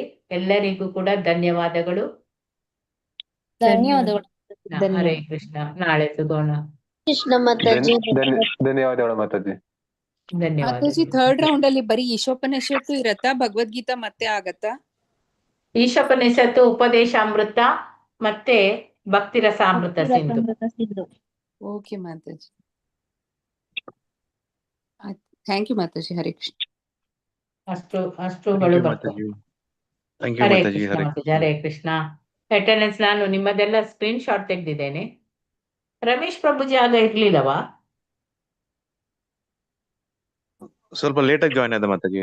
ಓಕೆ, ನಿಮ್ಮನ್ನೊಂದು ಆ್ಯಡ್ ಮಾಡ್ಬೇಕು. ನಾನು ನಾಳೆಯಿಂದ ಇದು ಅಟೆಂಡೆನ್ಸ್ ಲಿಂಕ್ ಮಾಡೋಣ. ಹರೇ ಕೃಷ್ಣ. ಧನ್ಯವಾದಗಳು ಮಾತಾಜಿ. ಎಲ್ಲರಿಗೂ ಧನ್ಯವಾದಗಳು. ನಾಳೆ ಸಿಗ್. ಕೆಲವರಿಗೆಲ್ಲ ಗೊತ್ತಾಗ್ಲಿಲ್ಲ, ಅವರೆಲ್ಲ ಆಡ್ ಮಾಡ್ಲಿಕ್ಕೆ ನೋಡ್ಕೊಳ್ಳಿ. ಆದಷ್ಟು ನಾಳೆ ಸಹ ಇದೇ ಲಿಂಕ್ 8 ಗಂಟೆಗೆ, ಆಯ್ತಾ? ಸರಿ ಮಾತಾಜಿ. ಓಕೆ ಮಾತಾಜಿ. ಹರೇ ಕೃಷ್ಣ. ಗೊತ್ತಿಲ್ಲದವರಿಗೆ ಒಂದು ಹೇಳಿ ಬಿಡಿ ಮಾತಾಜಿ. ಓಕೆ ಹೇಳ್ತೀನಿ. ಲೆವೆಲ್ 2 ಅಲ್ಲಿ ಇದ್ದವರು ಕೆಲವರಿಗೆ ಅವರಿಗೆ ಅಶ್ವಿನಿ ಮಾತಾಜಿಗೆ ಒಂದು ಗುಂಪು ಇತ್ತು, ಅದನ್ನ ಆಡ್ ಮಾಡ್ಲಿಲ್ಲ. ಓಕೆ, ನಾಳೆ ನೋಡೋಣ. ಮಾತಾಜಿ ಶುಭಲಕ್ಷ್ಮಿ ಅಂತ ಇದ್ದಾರೆ, ಅವ್ರಿಗೆ ಆಡ್ ಮಾಡಿದ್ರಾ? ಗೊತ್ತಿಲ್ಲ ಮಾತಾಜಿ, ನನ್ನ ಹತ್ರ ಕೊಟ್ಟ ನಂಬರ್ ಅನ್ನ ಆಡ್ ಮಾಡಿದ್ದೇನೆ. ಮತ್ತೆ ಅವರು ಇನ್ನು ಸೆಕೆಂಡ್ ಇದ್ರು ಮಾತಾಜಿ, ನೀವು ಅವ್ರಿಗೆ ಆಡ್ ಮಾಡಿ ಶುಭಲಕ್ಷ್ಮಿ ಅಂತ. ನಾನ್ ಬೇಕಿದ್ರೆ ವಾಟ್ಸಪ್ ಅಲ್ಲಿ ವರದಾ ಮಾತಾಜಿ ಕಳಿಸ್ತೀನಿ ಮಾತಾಜಿ. ಅಲ್ಲ, ನೀವು ನನ್ಗೆ ಕಳಿಸಿ ಮಾತಾಜಿ, ಯಾರನ್ನ ಆಡ್ ಮಾಡ್ಬೇಕು ಅವರ ನಂಬರ್ ಅನ್ನು ಕಳಿಸಿ ಬಿಡಿ. 94 ಒಂದ್ ನಿಮಿಷ, ನಿಮ್ ನಂಬರ್ಗೆ ಕಳಿಸ್ಬೇಕಾ? ಒಂದ್ ನಿಮಿಷ. ಹೌದು, ನನ್ನ ನಂಬರ್ಗೆ ಕಳಿಸಿ. 9482 ಹೇಳಿ ಮಾತಾಜಿ. 9482 822 49 49 857. 857. ಓಕೆ ಮಾತಾಜಿ, ಈ ನಂಬರ್ ಕಳಿಸ್ತೀನಿ. ಓಕೆ, ಲೈವ್ ಇದೆ ಮಾತಾಜಿ, ಇನ್ನ ನಾನು ಎಂಡ್ ಮಾಡ್ತೇನೆ. ಚಾಟ್ ಬಾಕ್ಸ್ ಹಾಕಿದ್ದೀನಿ. ನಾವಿನಿ ಮಾತಾಜಿ ನಂಬರ್ ಚಾಟ್ ಬಾಕ್ಸ್ ಅಲ್ಲಿ ಇದೆ. ಚಾಟ್ ಬಾಕ್ಸ್ ಅಲ್ಲಿ ಇದೆ ಅಂತೆ, ಕಾಪಿ ಪೇಸ್ಟ್ ಮಾಡಿ. ನೀವು ಈಗ ಬಂದದ ಮಾತಾಜಿ? ಮಾತಾಜಿ ಅಟೆಂಡೆನ್ಸ್ ಲಿಂಕ್ ಹಾಕ್ಬೋದಲ್ಲ? ನಾನು ಸ್ಕ್ರೀನ್ ಶಾಟ್ ತೆಗೆದಿದ್ದೇನೆ ಮಾತಾಜಿ, ಅಟೆಂಡೆನ್ಸ್ ಲಿಂಕ್ ಮಾಡಲಿಲ್ಲ ಲೆವೆಲ್ 3. ನಾಳೆ. ಹರೇ ಕೃಷ್ಣ. ಎಂಡ್ ಮಾಡ್ತೀನಿ. ಓಕೆ ಮಾತಾಜಿ.